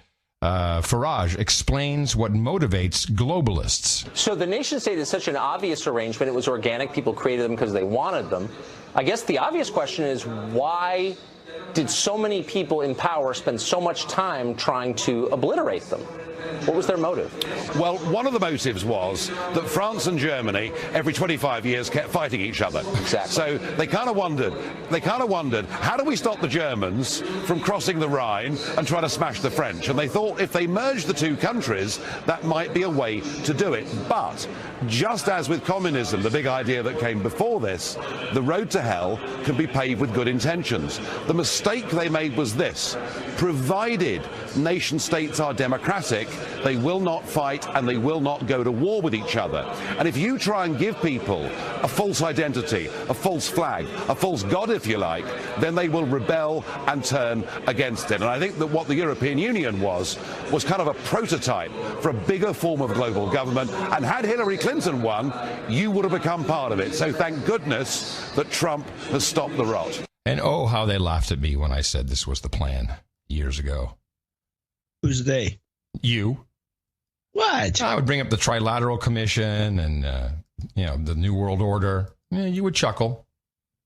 I've always been against the EU's formation and its development.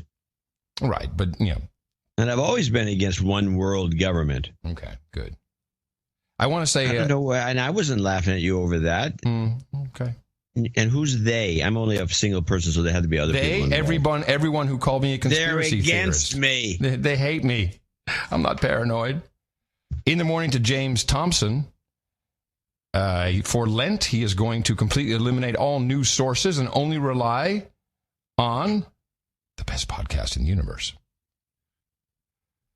A lot of people are giving up Facebook for Lent. That's an interesting trend. Yeah, that's a smart move. Yeah, it's a very interesting trend, because I think what happens if you go away for it's 40 days, Lent. If you go away for 40 days, when you come back, I think the algorithm just will eliminate you. I'll never see you again. You'll never exist. Well, seriously, someone who doesn't post for 40 days, I think it's going to affect the algos.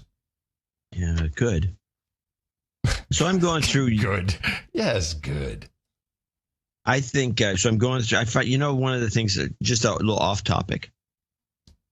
I use Yelp occasionally for certain kinds of things, but you have to kind of read between the lines with Yelp. Yeah, I'm not a big fan myself. Yeah, I use it. I've used it since it started, and I use it, but I have to be careful because there are people like my favorite example is that French Laundry. That's great, one of the greatest restaurants in the world. It's up in wine country, right? French Laundry? It's up there in the Yountville area. I've been once. The one woman gave it 1 star. It's getting 5 stars. What? 5 stars. She gave it, because but they have Michelin stars, don't they? Yeah, they got 3. Yeah, it's very rare. She gave it 1 star on Yelp, which is the lowest rating you can get, because it didn't have enough vegan dishes. God. So I'm reading along, and I'm always kind of fascinated by the other dimension and the way they think and the way they operate and all this kind of the new sociology of the millennials. And I ran into this a 1-star review for the Berkeley Bowl West, which is what this Berkeley Bowl, it's turned into one of the greatest grocery stores I think I've ever been into anywhere in the universe. And the Berkeley Bowl, and there's two of them, and they're both in Berkeley. It stemmed from a bowling alley that they turned into a food stall, and then it grew and it became a full-blown store with the meat department and everything. It would kill Whole Foods head-to-head under any circumstances. So here's a woman that gave it 1 star, and I'm saying, what the hell? So I'm looking at this. I work nearby, she writes. I went to the Berkeley Bowl on an afternoon break, and this to me is an example of the millennials that we're going to have to deal with for the rest of our lives. I went to the Berkeley Bowl when I needed a long walk. I'd been having a very bad day at work, and I thought maybe I would bad day at work doesn't help. Thought maybe I would treat myself to something sweet. My go-to food for vice for de-stressing is ice cream. So I went to the frozen foods aisle. At the time, Berkeley Bowl had these really expensive ice cream treats by a brand called Cool House, which resembles a gourmet It's It. They were an elaborate cookie with exotic ice cream flavors. At $5, they were way, way too expensive. I admired the cookie sandwich in the freezer. She goes on about these things. She says, if I'm going to treat myself, I confess I was quite embarrassed about buying a $5 dessert. I felt silly and excessive. I didn't really make that much at my job. I work retail, but this was some special occasion. I was stressed, and I thought I would do something frivolous and nice for myself. When I was in the checkout line, I started feeling more guilty about buying the $5 ice cream sandwich. But I figured the cashiers were professionals and probably saw people buying excessive and silly food all the time. And you know what happened? I got to the front of the line, and the two workers, as they rang me up, started mocking my purchase to each other, but such that I could hear them. Quote, why the hell is this worth $5? The guy asked. I don't know. What is it? What even is that? The cashier asked. They snickered at it. I was mortified. The one fear I had came true. I actually cried about it later. All I wanted was to treat myself after a stressful day without fear of reproach or being judged. And the employees made fun of me. I felt so bad it triggered a bout of sobbing on the way home. When I pass by Berkeley Bowl, I always think of this moment. I do not shop there anymore. Maxine. Oh, man. Oh. Where did this alternate universe story come from? Came from the alternate universe. And someone sent me an article. You'll recall that we had the report on Sunday that CERN said, there's no way, you're not in an alternate universe. Our machine didn't do anything. It's crazy to think that way. This a little defensive, are we? Especially when you look at the article in UK newspaper. This is August 15th, 2015. Scientists conducting a mind-bending experiment at the Large Hadron Collider hope to connect with a parallel universe outside of our own. And there's a whole story about how they thought it was possible that gravity may leak between the parallel universes. So they're all in on parallel universes, which is, they have to be. That's what they're doing. But yet, don't worry about it. Nothing to see here. Just move along. I'd like someone to really show me if it's possible what's going on. No, but something's going on. There's no doubt about that. Mm-hmm. Yeah, people are listening to the exact same information and have complete different takeaways from it. Yeah, it's just totally fascinating. Yeah, it really is. So Ivanka's making a headways, and talking about overseas news, headways in China. This is not being reported by anyone. What is she doing? Well, this is a report from, if you watch Chinese news, you'll get to hear about it. She's just being nice, I guess. This is the Ivanka in China. This was on RT. Dozens of Chinese businesses have been naming their products after Ivanka. That's amid turbulence in the relationship with Washington. RT's Emily Sue looks at what role Ivanka Trump could play in China. While fashion giants in the U.S. are busy pulling Ivanka Trump's products off the shelves to avoid losing their anti-Trump customers, dozens of companies in China are rushing to cash on the first daughter's name. From wallpaper to alcohol retailers, 65 companies want to use Ivanka as a trademark for their products. Hashtag Ivanka Trump. Happy shopping. Chinese Twitter Weibo has an Ivanka the Goddess fan club with 11,000 followers. They think American companies are simply missing the point. And one of the reasons why Chinese people love Ivanka is this. She made a surprise visit to the Chinese embassy for Lunar New Year. How are you, Ambassador? Happy Chinese New Year. Experts say Ivanka has the potential to become Trump's unofficial ambassador to Beijing. Ivanka Trump did play a role for like softening, smoothing out the controversies created by Donald Trump. In terms of the relationship between the U.S. and China, I think she can play that role, to narrow the gap, let's say, of understanding or bring the two countries together. And let's just say Ivanka already found her diplomatic successor.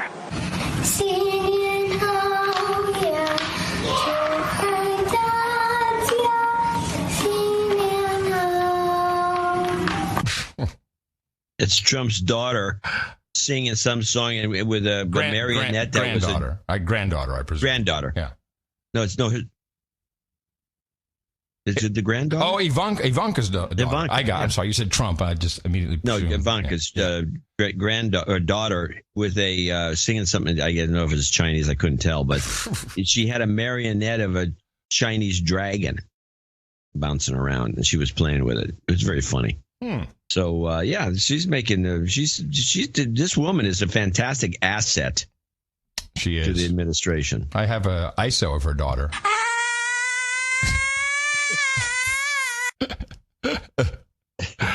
Okay, maybe not.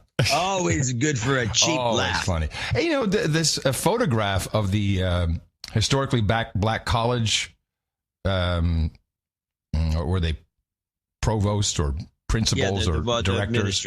Administrators, yes. Giant black with Kellyanne Conway sitting on the couch. Now, this warrants some discussion. First of all, if you never said that, by the way, it wouldn't have gotten discussed, but I can discuss it. Well, so there's two sides to this. One is, why did they release this as an official photo? And two, the extremes that people are going to making up memes about this. Like it's a big bukkake porn movie, and they Photoshop her in between all those guys sitting on her knees. Just because a woman sits that way, and all of a sudden that's a real problem, and it's completely sexualized. In a room full of black men, of course. You found it disturbing?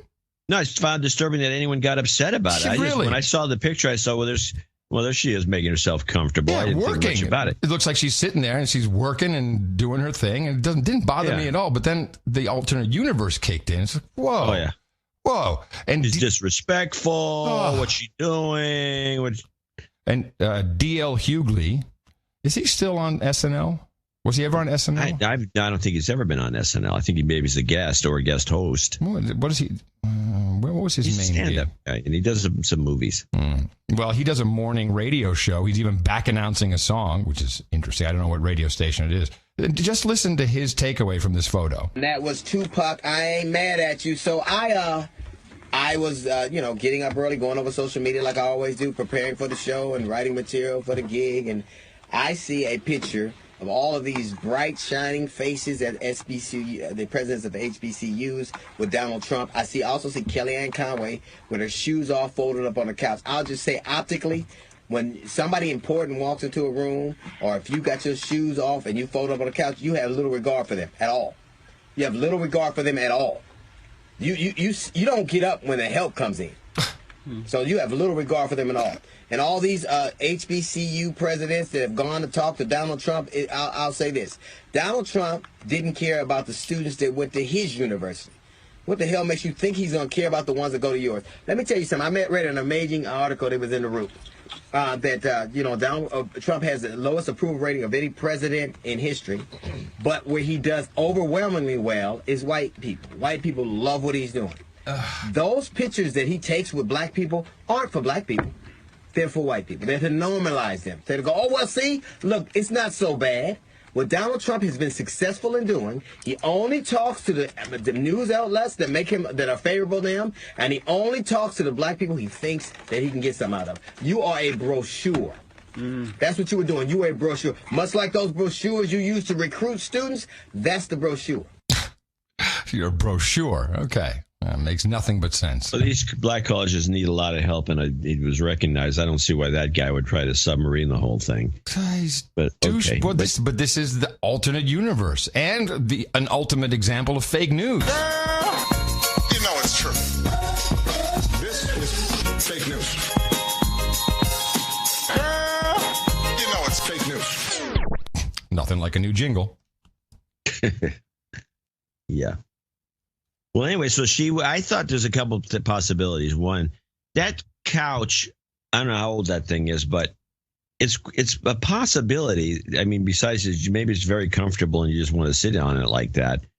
But I've been on a couch similar to that, and if you don't sit on your legs, and you can't do it with your shoes on, so you have to take them off. You can't lean back far enough. You have to, if you sit in, there's some couches that will give you a backache if you don't sit like that. Yeah. I mean, I've run into those couches. I've owned one. And it's a possibility. I mean, I just couldn't get that worked up about it, but everyone got all bent out of shape, like this, all these rule followers. Yeah. And there's rules that I don't know about. It's not our protocol. It's not our tradition to sit that way. No. Can't have that.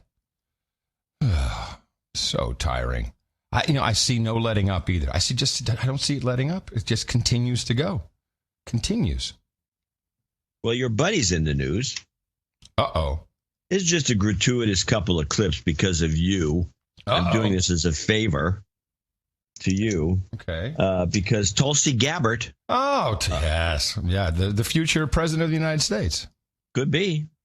She goes on, except she's associating herself a little bit too much with RT because they're the only ones that'll pick up on what she has to say. Yeah.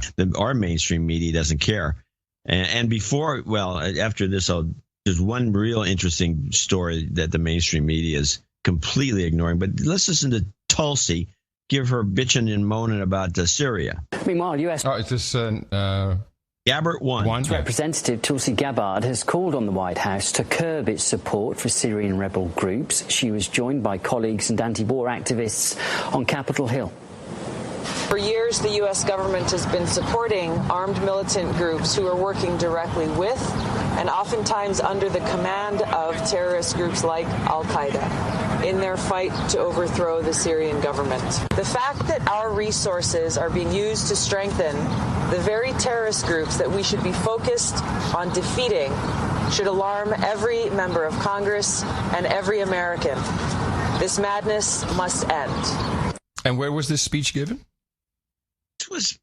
This was after some legislation I think she's promoting. It would look to me there's outside Washington, outside the Capitol building. Yeah. And they nobody wants to talk to her except RT because she's not playing ball. No, she's not. The second part. You're going to get kicked out of something pretty soon. Well, she's on the Armed Services, I think, which is a good committee. With McCain? Yeah, I think he's the head of it. Yeah. And so she's moaning and groaning. Here's part two. Why is it such a difficult position to take to say that we should stop arming extremist groups overseas? Well, it's really not a difficult position, nor should it be. I think every American would be surprised to know that for years our government has been providing both direct and indirect support to these armed militant groups who are working directly with or even under the command of terrorist groups like al-Qaeda and ISIS, all in their effort and fight to overthrow the Syrian government. Our bill does a simple thing, and it says that our taxpayer dollars should not be used to provide arms, money, intelligence, or other types of support to militant groups who are working with, allied with terrorist groups like al-Qaeda and ISIS, nor should we be funneling taxpayer dollars through countries like Saudi Arabia, Turkey, Qatar, and others who are providing this direct and indirect support to terrorist groups. What do you make of Trump's proposal to defeat ISIS? Is it possible to do this without further U.S. troop commitment or further U.S. military involvement in a country like Syria? Again, I call call on the Trump administration to end this counterproductive regime change war in Syria, end this crazy policy that we have been conducting in providing this support to militant groups that actually are working with al-Qaeda, therefore strengthening terrorist groups like al-Qaeda to overthrow this government. Speaking truth to power. Yeah, I'll get her nowhere. No, I don't think so. Sadly, no. Yeah, but so Buskett. I was going to say what has been handled in chambers in the House was blockage of a resolution entered by Pascrell from New Jersey. Under, I think the laws from 1924, the Ways and Means Committee is empowered to examine tax returns. This is, again, we have to see Donald Trump's tax return because that will, of course, hold the key to his secret connection to Russia, which is ludicrous. It's ludicrous, anyone who thinks that's in the tax return. So 229 Republicans voted against that, and so that's not going to continue to not be necessary. It's not a requirement anyway. But I think they're also doing it on their own behalf. They don't want anyone getting their tax returns either. Well, the one story, just jump ahead of the media not covering Tulsi, the story that's going around that is, you can find it on the net, but you won't find it at CBS, NBC, ABC, CNN, or any place else. But I think it will have to be told before, and it's going to be, they're working on how to downplay it, I'm sure. But Pablo Escobar's son has come out and said that Pablo Escobar, the great drug dealer, was working for the CIA from the get-go. Really? Yeah. And he's got a book coming out, and he's going to have to hit the book circuits, and they're not going to be able to ignore him. Fantastic. Do you have a clip on this or not? There's no clip. Oh, this is great. It's not covered by anyone. You have to type in, you have to go to your Google, and this story just broke a couple of days ago, like the 23rd.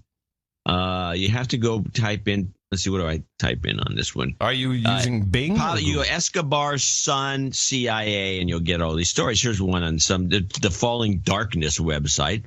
Pablo Escobar's son reveals his dad worked for the CIA selling cocaine. Media silent, that's their headline. And it goes on about, in a new book, Pablo Escobar in Flagrante, it should be Flagrante, I think.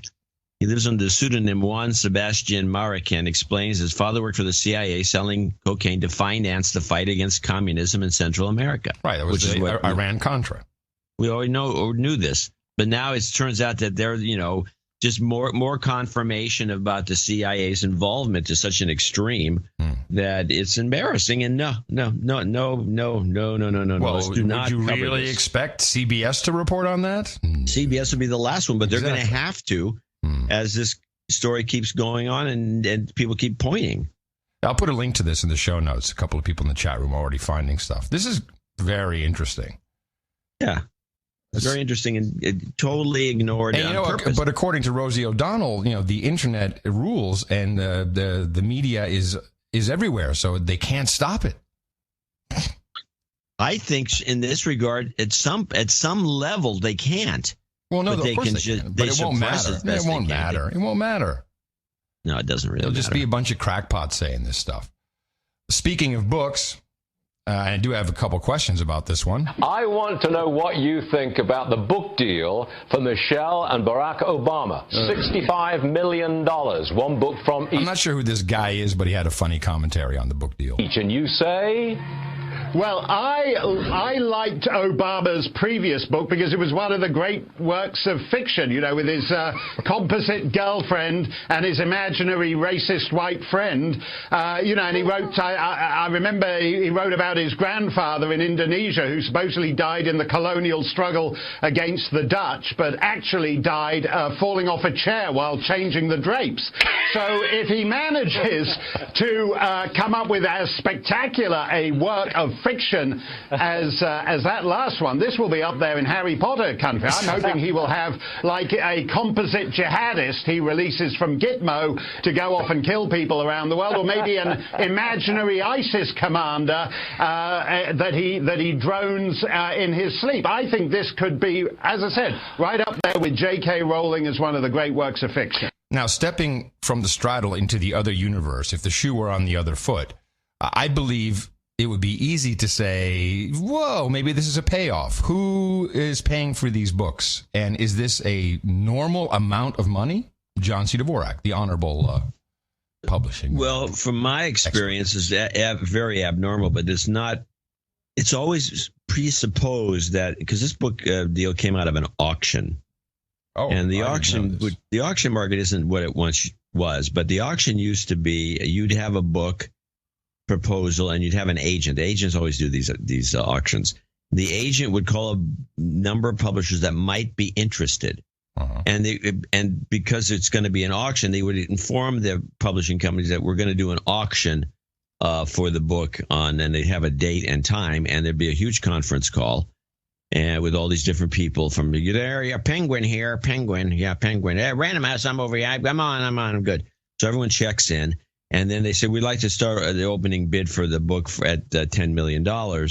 And maybe some silence, and maybe one guy jumps in and says, okay, I'm in for 10. Okay, we got 10 over here. And, well, I don't know how long this auction took place, how long it was. Maybe it was an hour, maybe it was 10 minutes. I'm not sure.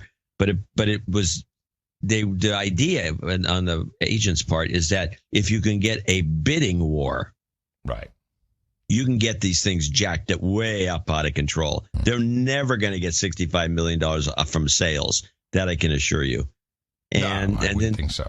Do you know who did the deal? Who the publisher is? I think it was Penguin. I think is the one with the book. Who owns Penguin?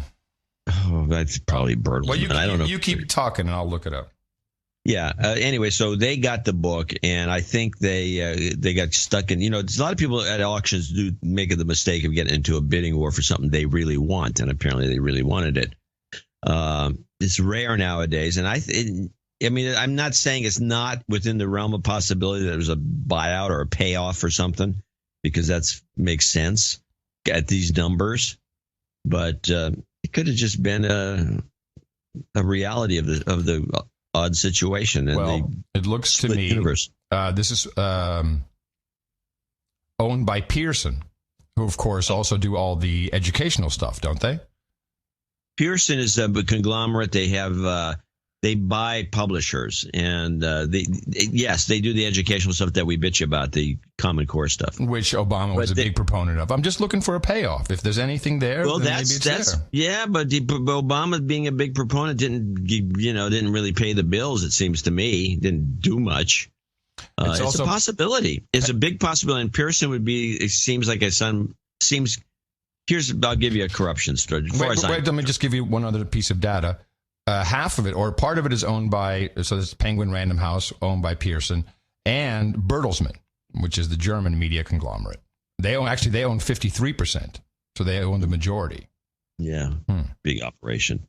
So here's Pearson. This is, I'll just give this is one of these stories, the Dvorak story. I love that. Pearson bought all the computer book publishing companies, all of them. It bought the Simon & Schuster stuff. It bought, can't even think of half of the names. Did they buy Prentice Hall? Did they buy the ones, O'Reilly? Did they buy O'Reilly? No, O'Reilly's the only independent left. Right. He's the only one. They bought Peach Pit. They bought everybody.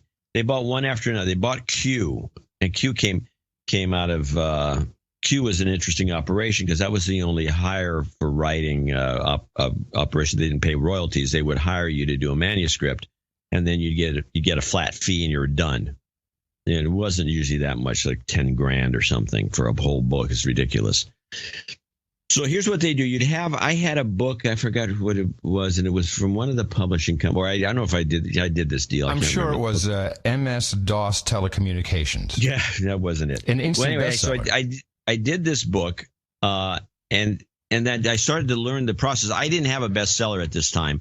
But here's what Pearson likes to do. They bring you in with one of the publishing houses, any number, let's say Peach Pit or anybody it could have been. It could have been any house.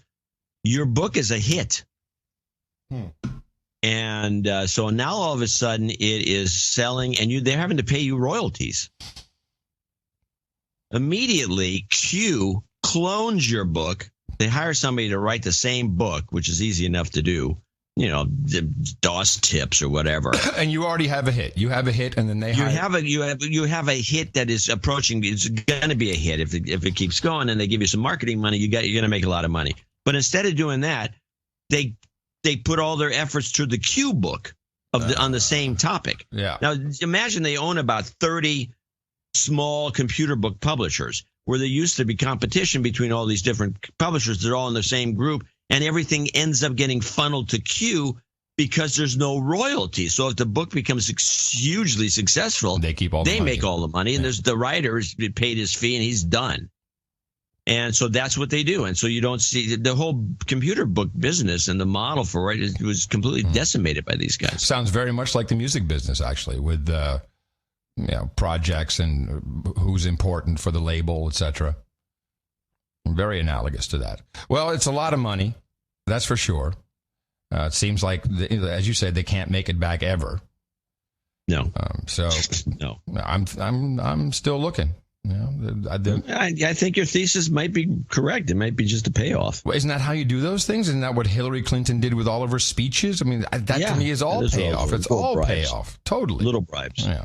Just little teeny weeny bribes. Can you imagine that? 30, this is a big $65 million. You always do it after the fact. I mean, this is the way modern politics would do. Of course, you always reward when you're done. It's when you're done. I'm done. Yeah. It's like the mob. It's handshake deals based on trust. Otherwise, you might wake up with a hot tub closed on you or something. Exactly. Yeah. Said one more thing. Oh, yes. About the Obamas. I just learned today, Valerie Jarrett is going to be moving into their new home in D.C. How about that for creepy? That's kind of creepy. I guess the mother-in-law will be living there too. Oh, no doubt. Well, Jarrett was living at the White House. I didn't even know that. Huh. She would have meals with the Obamas, and the word is that they're setting up a whole war room, and they're going to be command central for bringing down the man. Yeah, this for OFA. Yes, exactly. We'll have to see about that.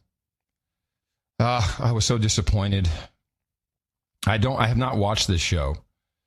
Maybe you watch some weird TV shows sometimes. What is this called? The Detour on TBS? Oh, yeah, The Detour. You ever Very watch funny. that? Tell me about the show. Yes, I do watch it. I have it on the recorder, but I'm going to stop watching it because it's funny. It reminds me a little bit about the original Jack Lemmon, Neil Simon play where he's what is it called? It's not The Outsiders. It's the I don't know, but he was in New York City.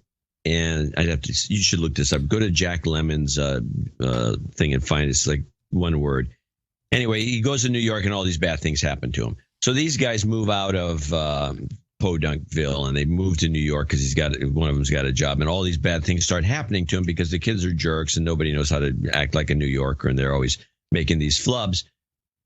The problem with this thing is it's annoying. At some point, it's not like the Jack Lemmon movie. Which was later done with Steve Martin, which wasn't as funny. The Player? No. It's like The Outsiders or The Traveler. Man, he's got quite a list of stuff he's done. This is probably in the 60s, 70s. I'll go back to the 60s. I got to get the name of that movie anyway, because people should see this movie, especially the original Jack Lemmon version, because it's hilarious. Dirty Rotten Scoundrels? No. No, it's like The Something. The Notorious Landlady? No, it's like one word. Well, you can keep. Anyway, you could look it up. I'll look it up in the meantime. So it's one of these things that one thing I don't like about any sort of drama or even comedy is when it makes you kind of like cringe a little too much. It's like, I don't know if this would really happen, or if it did happen, this wouldn't be good. But it's cringe without this is hilarious. I just can't watch it. It turns out to be unwatchable. think the premise is good. The gags are funny. Well, no, the gags are not funny because some of the gags are funny. No, they pooped all over us, man. Oh, okay, yeah. I'm ready. They pooped all over us. What do you do for a living? Oh, I'm a freelance audio documentarian. Awesome, like podcasts and stuff? Oh, please. Podcasts are verbal narcissism for ugly journalists. No, I tell stories through sound. His wife makes the money, I figured. Well, there you go. Yeah, there was. I don't have clips for it. I want to get. I think I still have it. The clips. The Family Guy did a little slam. Yeah, on they had that too. Yeah. Yes. I don't feel good about that. I can't watch this show now. It makes me. Well, I'm telling sad. you, it's not a watchable show. Okay. Another tip from your No Agenda show. I'm going to show my support by donating to No Agenda. Imagine all the people who could do that. Oh yeah, that'd be fab. Yeah, on No Agenda. Squirrel. In the morning. And the Jack Lemmon movie was The Out of Towners. Out of Towners. The Out of Towners, a very funny film. And then when it was redone, it was not funny, which is because they changed the script. It wasn't Neil Simon's involvement, who's one of the great writers ever. Anyway, we do have some people to thank for show 908. And starting with Sandra Ferreira, $150.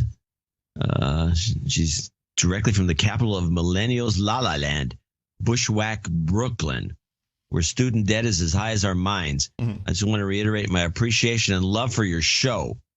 Please send me some much needed work karma. We'll put that at the end right for you. Duncan Geldenhuis. Hoos. I would say Duncan Geldenhuis. Geldenhuis. Yes, definitely right. Definitely. 1, 2, 3, 4, 5. He's in Australia. Lon Baker, parts unknown, $100. And Geldenhuis was 1, 2, 3, 4, 5. And Sandra was $150. Lon Baker's $100. Nicola Page is $100 in Wellington, New Zealand. You probably see her on the tour. Richard Spasto in Burbank, California, $99.99. Boob. Yeah, boobs. We have a couple of boobs. Sir Charles Walters in Schaumburg, Illinois, and Todd Rathkamp, parts unknown. And both 8008. Jeffrey Anderson in Stewart, Florida, 6685. Kevin Dills in Charlotte, North Carolina, 6432. John Mazurek, as we drop fast, double nickels on the dime.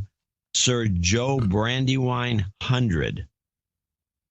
In Wilmington, Delaware, 5397. And now we're at $50. And these are just names and locations for $50 donors, starting with Dean Kostanko in Jacksonville, Arkansas.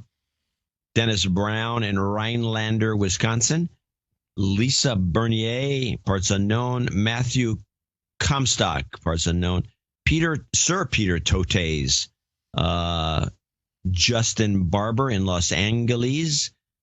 Benjamin Garlock in Savoy, Illinois. David Middlebrook, parts unknown. And that's it. Oh. Very short list of $50 today. And reminding people we do have another show coming up on Sunday. We can use your support for show 909. Yeah, we'll have some kind of special donation amount for 909. It's a palindrome. Yes. It's a nice number. Something.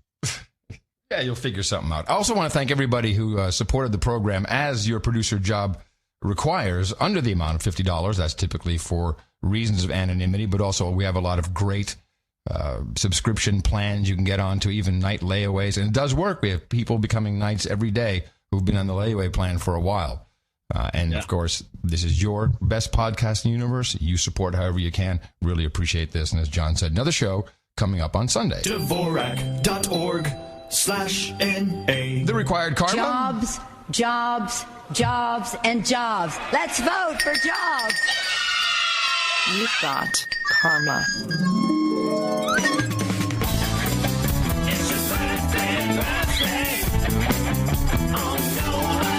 And nice list yesterday. Kyle Schaefer celebrates today. Jennifer Lovebird says happy birthday to her son, who celebrates tomorrow. Scott Lavender celebrating tomorrow as well. Jeffrey Anderson says happy birthday to his son, Dane Anderson, turning 32 on the 4th. James Shea and Dame Lizzie both came in with emails congratulating Aaron Yoho, who turned 40 yesterday.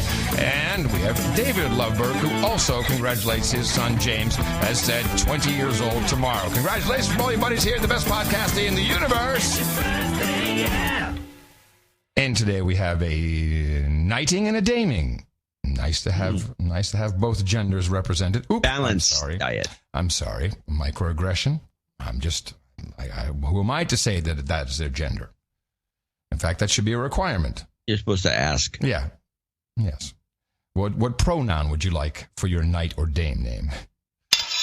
All right, John, bring it out. Whip it out. Whip it out. Here we go. I'm whipping it out. Ooh, boy. Nice one.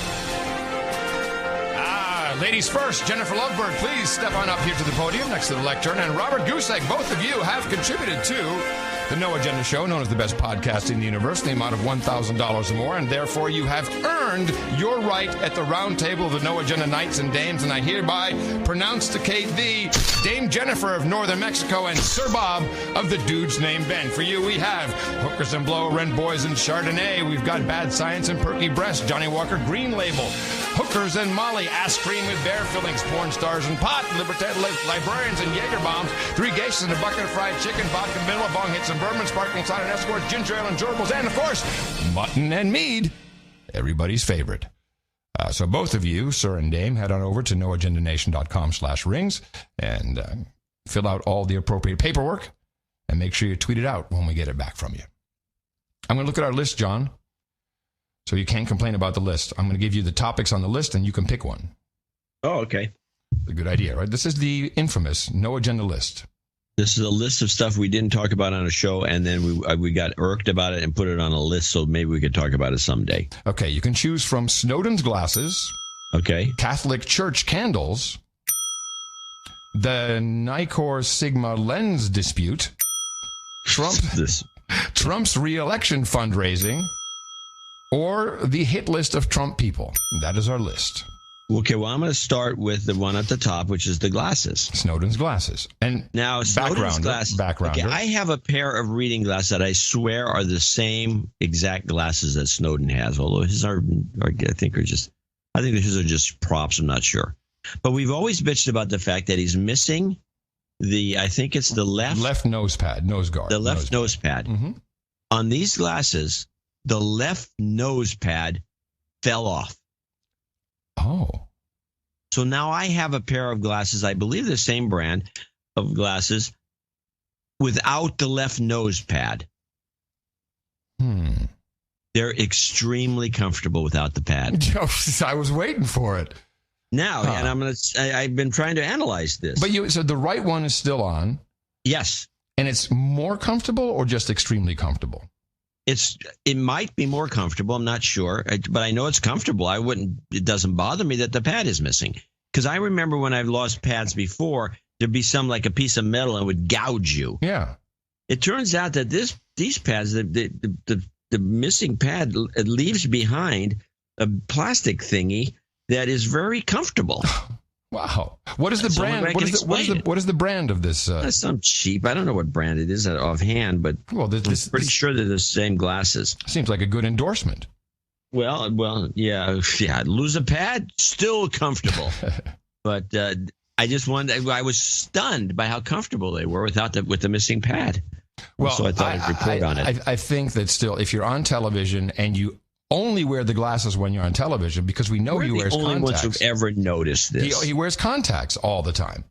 But then he's on television, he puts on the old glasses. I think, it's an odd look.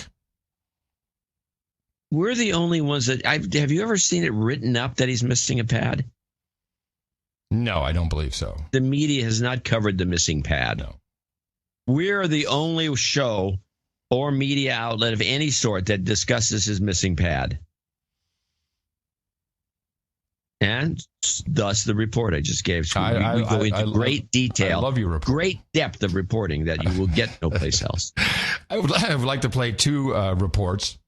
And the reason why I play them is because these are actual occurrences with victims, with witnesses, with arrests. If you are so interested in Pizzagate, which I guess has just gone away, dried up and blown away with the wind, we have had a significant... Pizzagate got stale. Bada boom.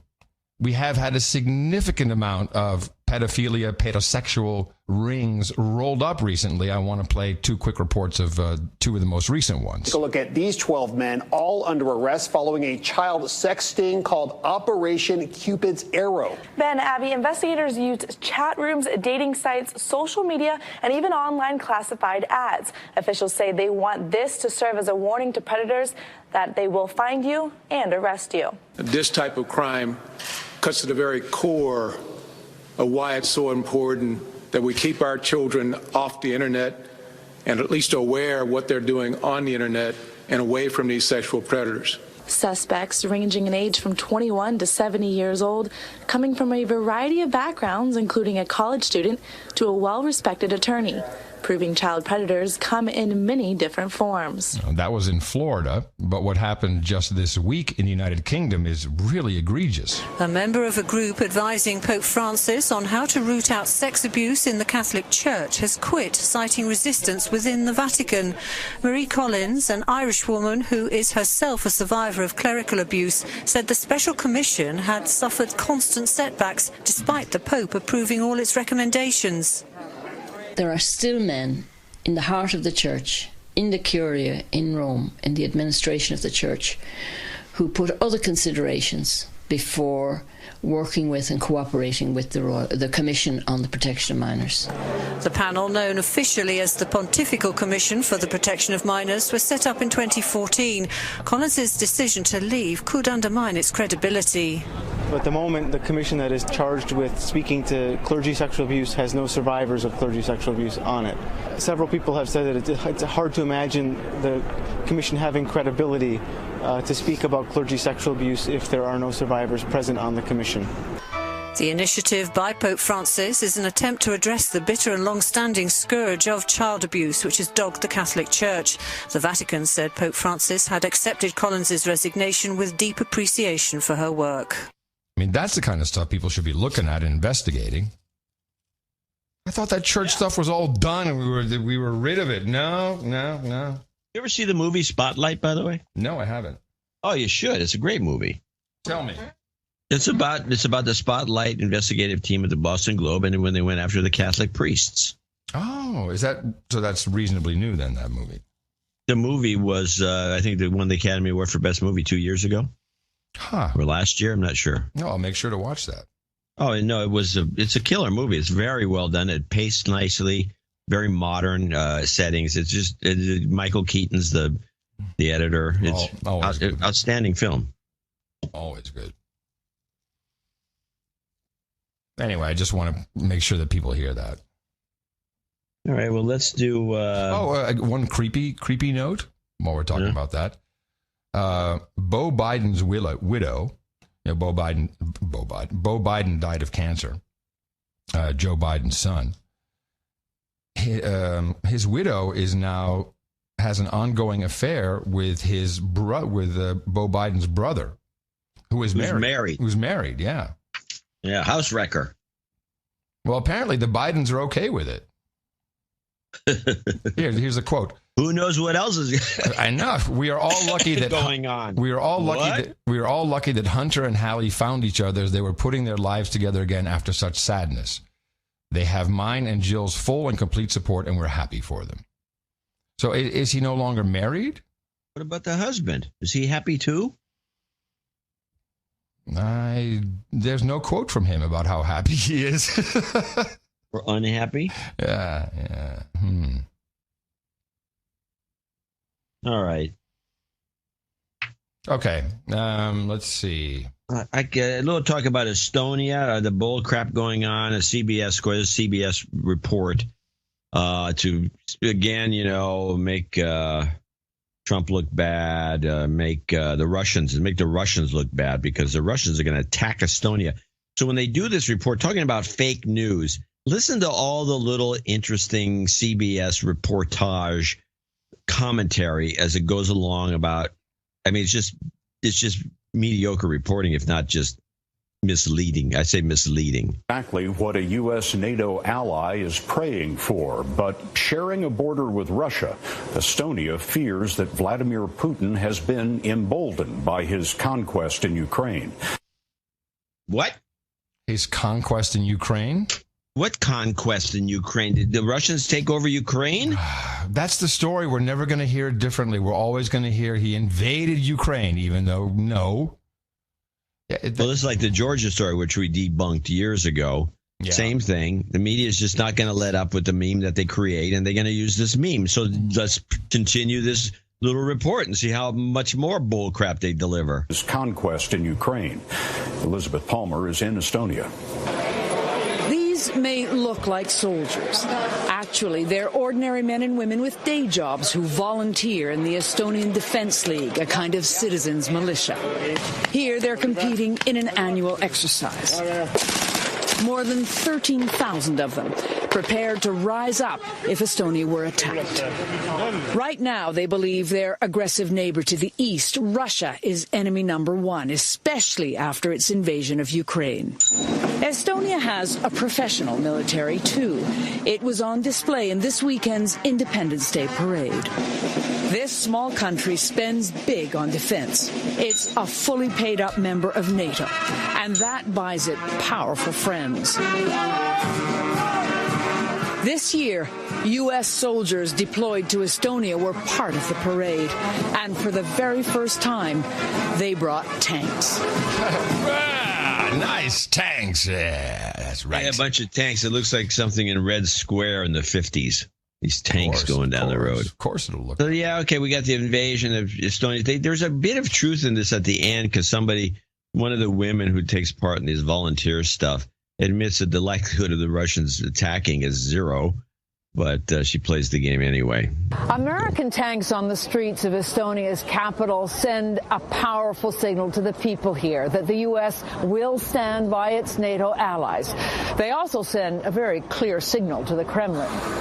That signal, a Russian attack on an Estonia backed by NATO, would be dangerous. Estonia is not alone. Margus Tsahkna is Estonia's defense minister. We're sending the message to Russia very clearly that we are able to speak the same language as Mr. Putin does, and it's a language that we are ready to fight.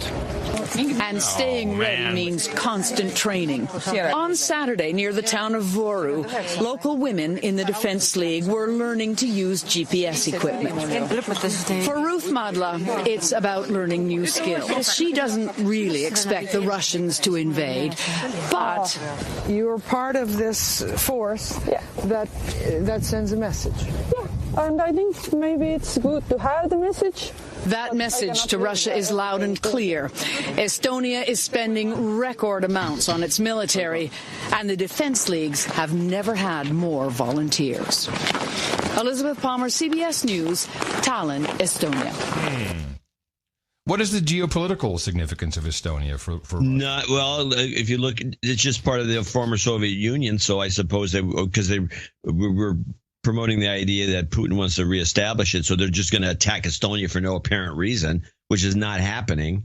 This is just another bogus report, sells arms, stirs up the public. It's pathetic. You know what the President Trump should do? Can you imagine what it costs to ship an American tank and then position it in Estonia? What the cost of that is got to be per tank. It's got to be outrageous. Well, they've shipped them to the Netherlands, too. They've been shipping them everywhere. Yeah. What I think What are we going to do with all these tanks? I don't know. Let's ship them to Europe. That's going to cost a fortune. Now get them out of here. We can get more tanks later. What I think President Trump should do is he should disclose our multiple alien contacts and make people worried about that. That would really work. And maybe make them a little kind of evil, so we still have an enemy. Well, they're getting a lot better. Some of these alien documents. Actually, it was so good. One of them was so good, I was going to clip it about the incident in 1953, I think, where the round balls were surrounding this bomber, and it was all reported and it was made public. And then one day, of course, if you listen to these UFO shows, and they're all They're on the History Channel and the All Hitler Channel. There's a lot of them on there. AHC, AHC, All Hitler Channel. They're on there, and they have these, and they're good. The Lost UFO Files series, right, which is running right now, is quite entertaining. A lot of documentation, a lot of stuff they're pulling out of the woodwork. A lot of it's, and they debunk stuff on the spot, which I like. It's interesting that we don't have a whole slew of conspiratorial voices calling for Trump to disclose this stuff. You'd think it's kind of the same people who would be big Trump supporters and would probably believe in stuff like that. I'm generalizing, obviously, but I certainly am interested. Well, the British did it. They released all their stuff, and not much came of it. People look at it and go, well, then they done some on these TV shows. I don't know. It's like this Pablo Escobar thing. It's repressed. We do have an event coming, which is a special eclipse, only viewable from the United States, apparently. And I have a report. This is from your neck of the woods, KQED. That would be your local public television broadcaster. We're going to learn anything more this summer with the solar eclipse? Solar eclipse solely for the United States. Yeah. Well, this is very exciting. So this August 21, there will be a total eclipse of the sun visible from one country and one country only, which is the United States. I'm sure our president... Did Trump arrange this? Yeah, I'm sure he's going to take full credit for this. They're already calling it the All-American Eclipse. And here's the interesting part.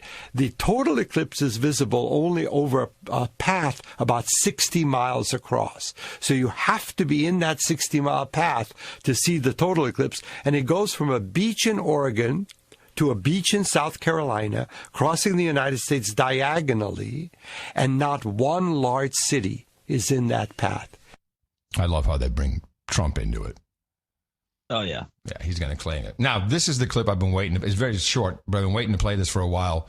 I think we talked a while back about this fantastic website that tracks all of the retractions from peer-reviewed... just peer-reviewed papers. Yes, you brought this up before. And because there is a crisis in the scientific community, and particularly with MFRIs and that kind of brain scanning stuff, which might explain my ex-friend, the professor's nutty behavior. And the big problem is reproducibility. And this is kind of the big secret in the scientific community. No one really wants to talk about it, but people are looking into it. So the idea here is to take the exact same experiments and to try to do the exact same thing. Dr. Tim Errington from the Centre for Open Science at the University of Virginia and a leading author in the Reproducibility Project, an attempt to repeat the experiments in 5 landmark studies in cancer biology. To see if we can get the exact same result. And the idea behind that is because replication is a hallmark of science. Despite their best efforts, involving a painstaking attention to detail, the team were only able to partially confirm 2 of the original study's findings. 2 more proved inconclusive, and in the last, the researchers failed completely to replicate the result. It's not just an important issue, it's at the heart of the scientific process. A reproducibility rate the Edinburgh neuroscientist Professor Malcolm MacLeod says calls the whole scientific endeavour into question. Because without efforts to reproduce the findings of others, then we don't know whether these facts that are out there in our journals, in our literature, actually represent what's happening in biology or not. Well, I don't know what's going to happen with this, but of course it's not really a news story. But it's quite. No, this is quite a big deal. This is going on throughout the scientific community. Of course, no one wants to bring up the climate change thing in the same breath. No, I didn't get any clips of, although I may get for the next show of. You probably have some. Tucker Carlson taking what's his name down and not science. I watched it, of course, and everybody tweeted it, and it wasn't. There was really nothing there that was new to me, and I don't think Tucker did such a great job. I think Bill Nye got to him a little bit. Maybe just because Bill Nye was definitely a snot. Yeah, when he's like, Mr. Carlson, it's like, I also don't think Carlson took the right approach. No, he probably didn't. Yeah, it's okay. He didn't kick his butt, that's for sure. But I do know, according to our new study here, we love talking about moral self-licensing. This is something we've discussed, and it's real. There's been a lot of studies done about moral self-licensing, and the modern version of that is changing your avatar on Facebook or on Twitter. And new study shows that moral outrage, which we see a lot of today in certain universes, is actually completely self-serving. Oh, the Rosie O'Donnell. Yes. When people publicly rage about perceived injustices that don't affect them personally, we tend to assume this expression is rooted in altruism, a disinterested and selfless concern for the well-being of others. But new research suggests that professing such third-party concern, so especially for Black Lives Matter, etc., what social scientists refer to as moral outrage is often a function of self-interest wielded to assuage feelings of personal culpability for societal harms or reinforce one's own status as a very good person. Well, it fits the... Niet, sir! Niet!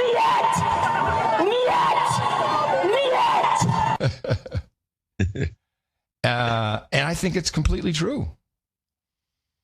Well, it's a reasonable thing to... Yeah, I think it probably is true.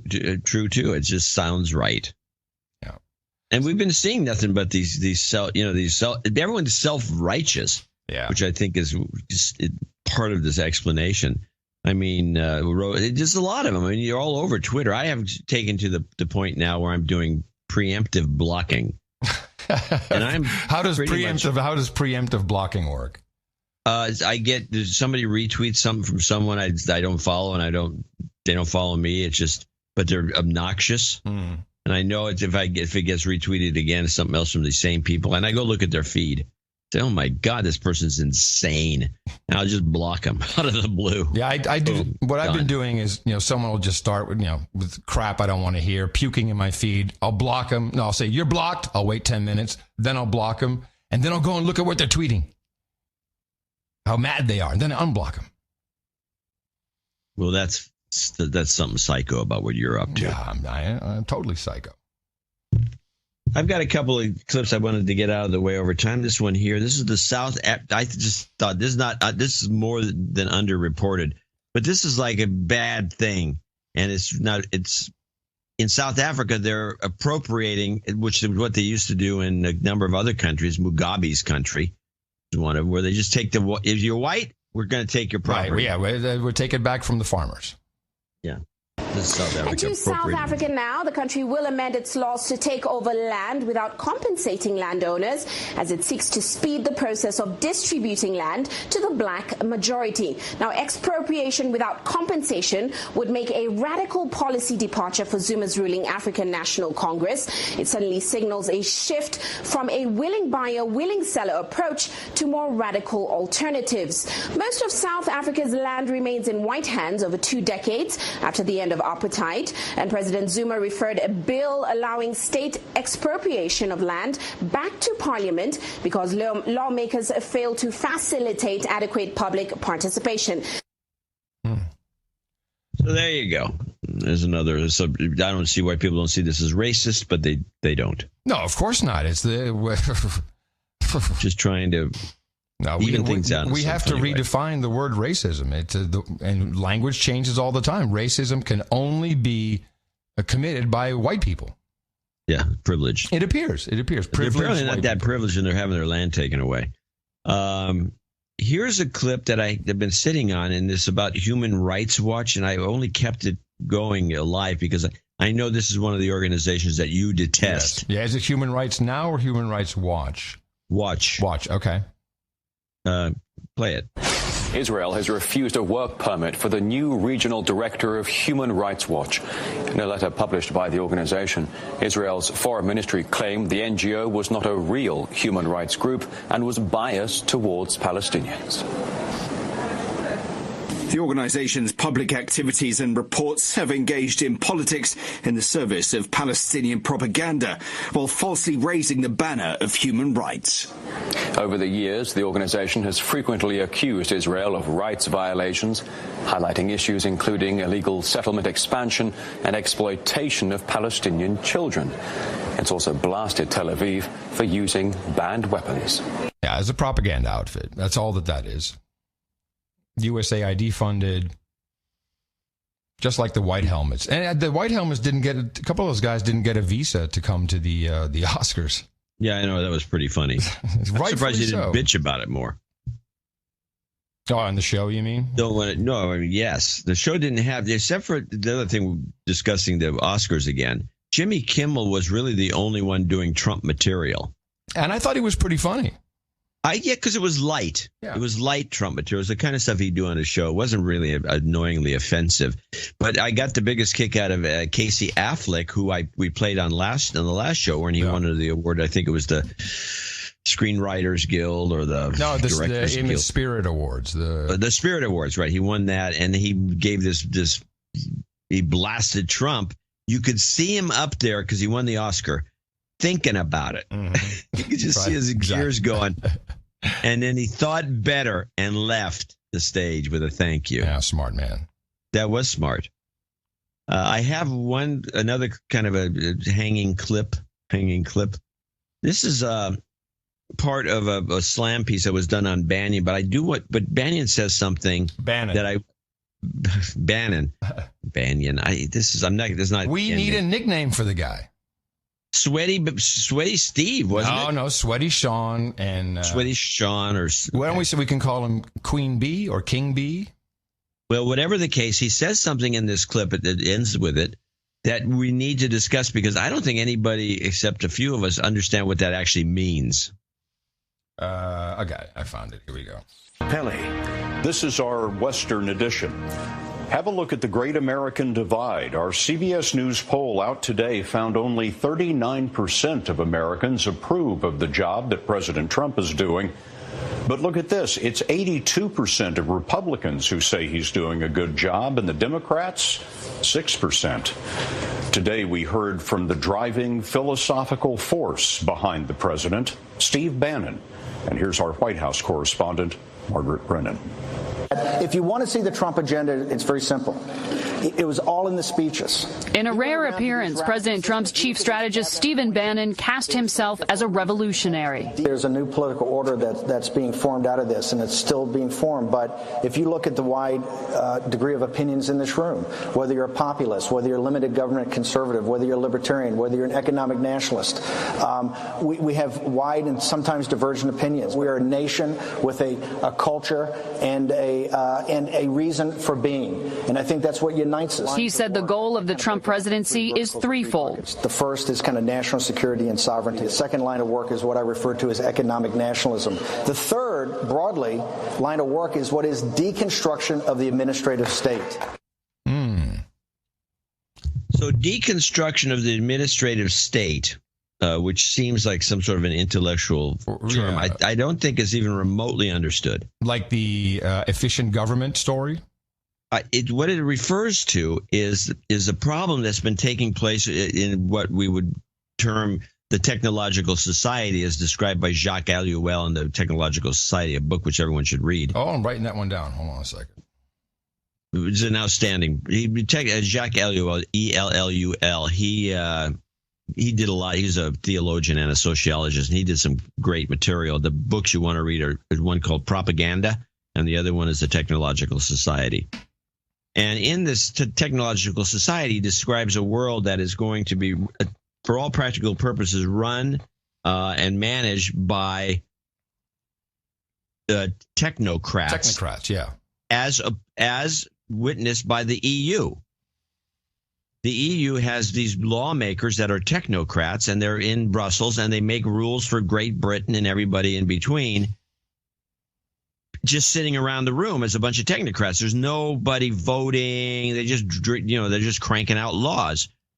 And that's the administrative state that Bannon's talking about. And we've taken Bannon. Well, Banjo. We'll just call him Banjo from now on. That Banjo's talking about, and what, and in specific, we're talking about people, the groups like the EPA.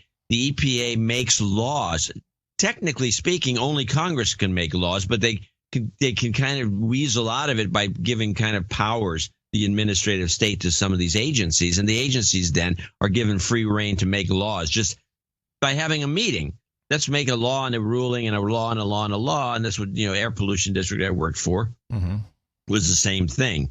I always, by the way, when I was working at the air pollution district, I've always considered the process a kangaroo court, and I think that a lot of these things are kangaroo courts, and there's no, you can't. It doesn't go through the normal system of justice. Well, this is the same with the FDA, and there's tons of other things, and we'll see what it gets replaced by, or what happens, or I don't think it has a prayer to replace it. I think it's wishful thinking, but I like the fact that he's at least talking about. No, I mean not replacing the EPA, but just getting rid of regulations, just removing. No, that's what I'm talking about. I'm not talking about replacing the EPA. I'm talking about this regulatory administrative state that we're in, that are creating laws left and right, that are not done by the legislature, or who is the group that's supposed to do laws, and it's just done by bureaucrats that are sitting around and saying, we need a law against that, and let's write it up. Which is I don't know, seems like a problem to me. Right, but that can all be undone. That you don't need any congressional votes or anything for that. You can just undo it. Well, I'd like to see. Again, I think this is wishful thinking. I don't think anything is going to get undone. These things tend to be, they take on a life of their own. Yeah, but undoing it, I don't know. But technically, I don't believe there's any necessity for any congressional involvement. It's the agency themselves. Well, the agency, though, was given the permission by Congress to do this. Yeah. I mean, you can't just be some little podunk agency and start cranking out laws. So look at who's running EPA. Look at who's running education. These people are clearly meant to go change something drastic. Yes, they're meant to. They're meant to be disruptors. Which I get a kick out of people moaning about it. Oh, look at that! Betsy DeVos is an idiot. Yeah, well, she doesn't. She's not in there to make things better. No. And the pushback on. Specifically that from charter schools and school vouchers. Why are people so against that? Well, the voucher thing first cropped up. I remember when I was a student at Cal Berkeley, and at the time I was a Democrat, of course. And I remember when the voucher thing came up. Nixon, I believe, was one of the early proponents of it. Maybe, and Nixon was very progressive in a lot of ways. I mean, he was, he's the one who created the EPA. And because it came from Nixon, they rejected it immediately out of hand. I believe this was just one of these things, like the reason that Nancy Pelosi won't stand up for jobs in the speech. This division between the Republicans and Democrats, if it's a Republican who does something, then it's always going to be bad and perceived as such forever. And I think that's where it got. I think the vouchers got off to a wrong foot, and then there was propaganda against the idea. I like the idea of vouchers. I like it too, and I like the idea. Well, we already have the right, to have your own, to organize your own school. You can do your own school. You can do homeschooling. Yeah. You can take the voucher and run. I mean, it seems to me that you're paying into this system that's not working. If it was working great and we had all these smart kids coming out of these schools, but no, we get a bunch of brainwashed kids that are, don't know anything. It's terrible. And then when they go into a college, they have to get all kinds of, like, their first year is all retraining so they can, just participate. Yeah. Well, anyway, we can bitch about this forever. Well, but anyway, Bannon is Banjo. Banjo is trying to get this to. He mentions it, but nobody seems to even be thoughtful about what he said. Because he's a racist. White national racist KKK. I'm so tired of this bull crap. Okay, give me something to play that makes me happy so we can get out of here. Okay, let's see what we have. You could play a little. Yeah, I like it. You're laughing. Whatever it is, I'll take it. Well, you won't like it, so I'm not going to even mention it. Jeff Sessions is attacked. We'll bring that up in a later show. China's smoking ban is kind of interesting. Private prisons are back. I don't really have anything. Oh, how about corn worm in the Congo? That must be good. Yes. And an outbreak of the crop-destroying armyworm has spread to the Democratic Republic of Congo, laying waste to 63,000 hectares of corn and causing prices to almost triple. Now, the outbreak has destroyed about 80% of the corn in 4 regions along the country's southeastern border with Zambia. That's resulted in the price of a 25-kilogram bag of corn rising to $30 from about $10. The situation in Congo is particularly concerning because the country's other 2 main staples, which is bananas and cassava, are also currently affected by other diseases. Someone's getting cornholed today. Sounds like a recipe for success to me. Perfect. Cornworm. Be on the lookout for it. It's like ants, only worse. Oh, definitely worse than ants. All right, everybody, that concludes our broadcast for this day. Episode 908, 909 coming up on Sunday. Big one for us. Remember us at Dvorak.org/NA. And, well, we'll see whatever happens in the next few days. Always alert, working for you. You do the same. You are the producers. Definitely something happening. Always. Coming to you from the Crackpot Condo here in the skyscraper, downtown Austin, Texas. We are the capital of the Drone Star State and located in FEMA Region 6, if you're looking for it on the map. In the morning, everybody, I'm Adam Curry. And from northern Silicon Valley, where, I don't know, it's nice and nothing's going on, at least today, I'm John C. Dvorak. We will return on Sunday with another edition of the best podcast in the universe. Until then, adios, mofos.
Military operation, and they're the bad ones. Bad hombres. It's a military military operation. We're getting really bad dudes out of this country.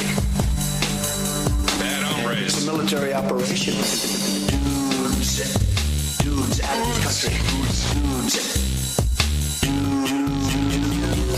Really bad. You know it's true.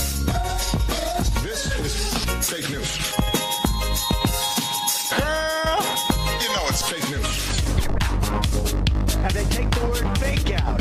To all to know that we are fighting the fake news. Vanity Fair party. The alternate universe materializes, and of course, Sushi is not up to scratch. Criminals. To all to know that we are fighting the fake news. Come on, blowfish.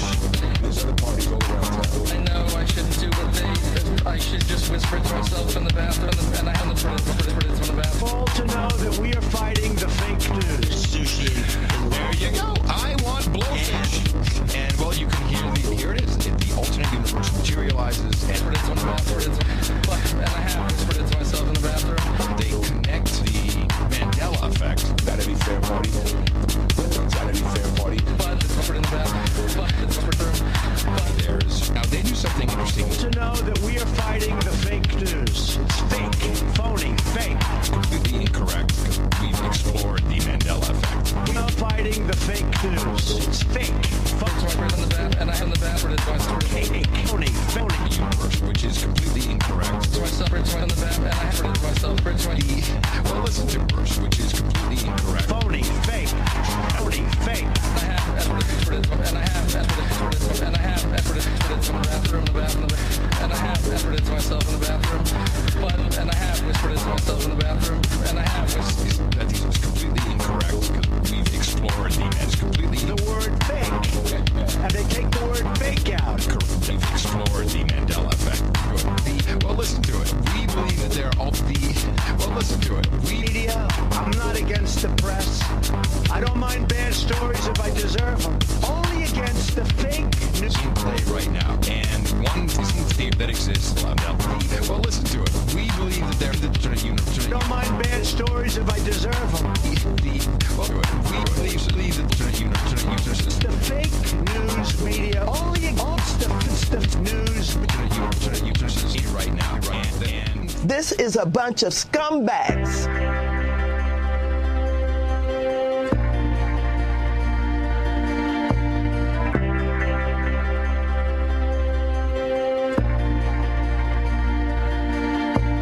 Cocked, locked, and ready to rock. Ready to rock. Ready to rock.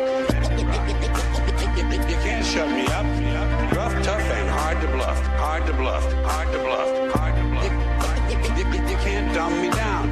I got no need for coke and speed. Coke and speed. Coke and speed. Coke and speed. You can't shut me up. You got no urge to binge and purge. Binge and purge. Binge and purge. You can't dumb me down. I interface in my database. My database is in cyberspace. I wear power ties, I tell power lies, I take power naps, I run victory laps. I read junk mail, I eat junk food, I buy junk bonds, I watch trash sports. I'm tireless and I'm wireless. I'm an alpha male on beta blockers. Interactive, I'm hyperactive. From time to time, I'm radioactive. Take it slow, I go with the flow. I ride with the tide, I get line in my stride. I don't snooze, so I don't lose. I keep the pedal to the metal and the rubber on the road. I've been pre-washed, pre-cooked, preheated, pre-screened, pre-approved, pre-packaged, dated, freeze-dried. Pre-washed, pre-cooked, preheated, pre-screened, pre-approved, pre-packaged, dated, freeze-dried.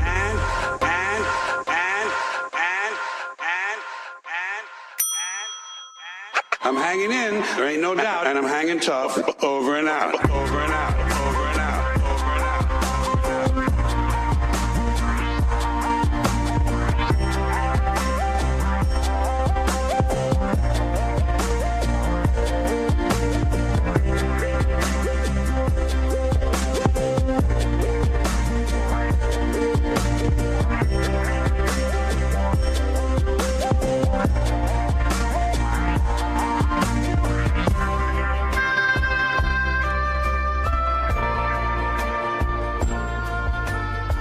Amen. Fist bump.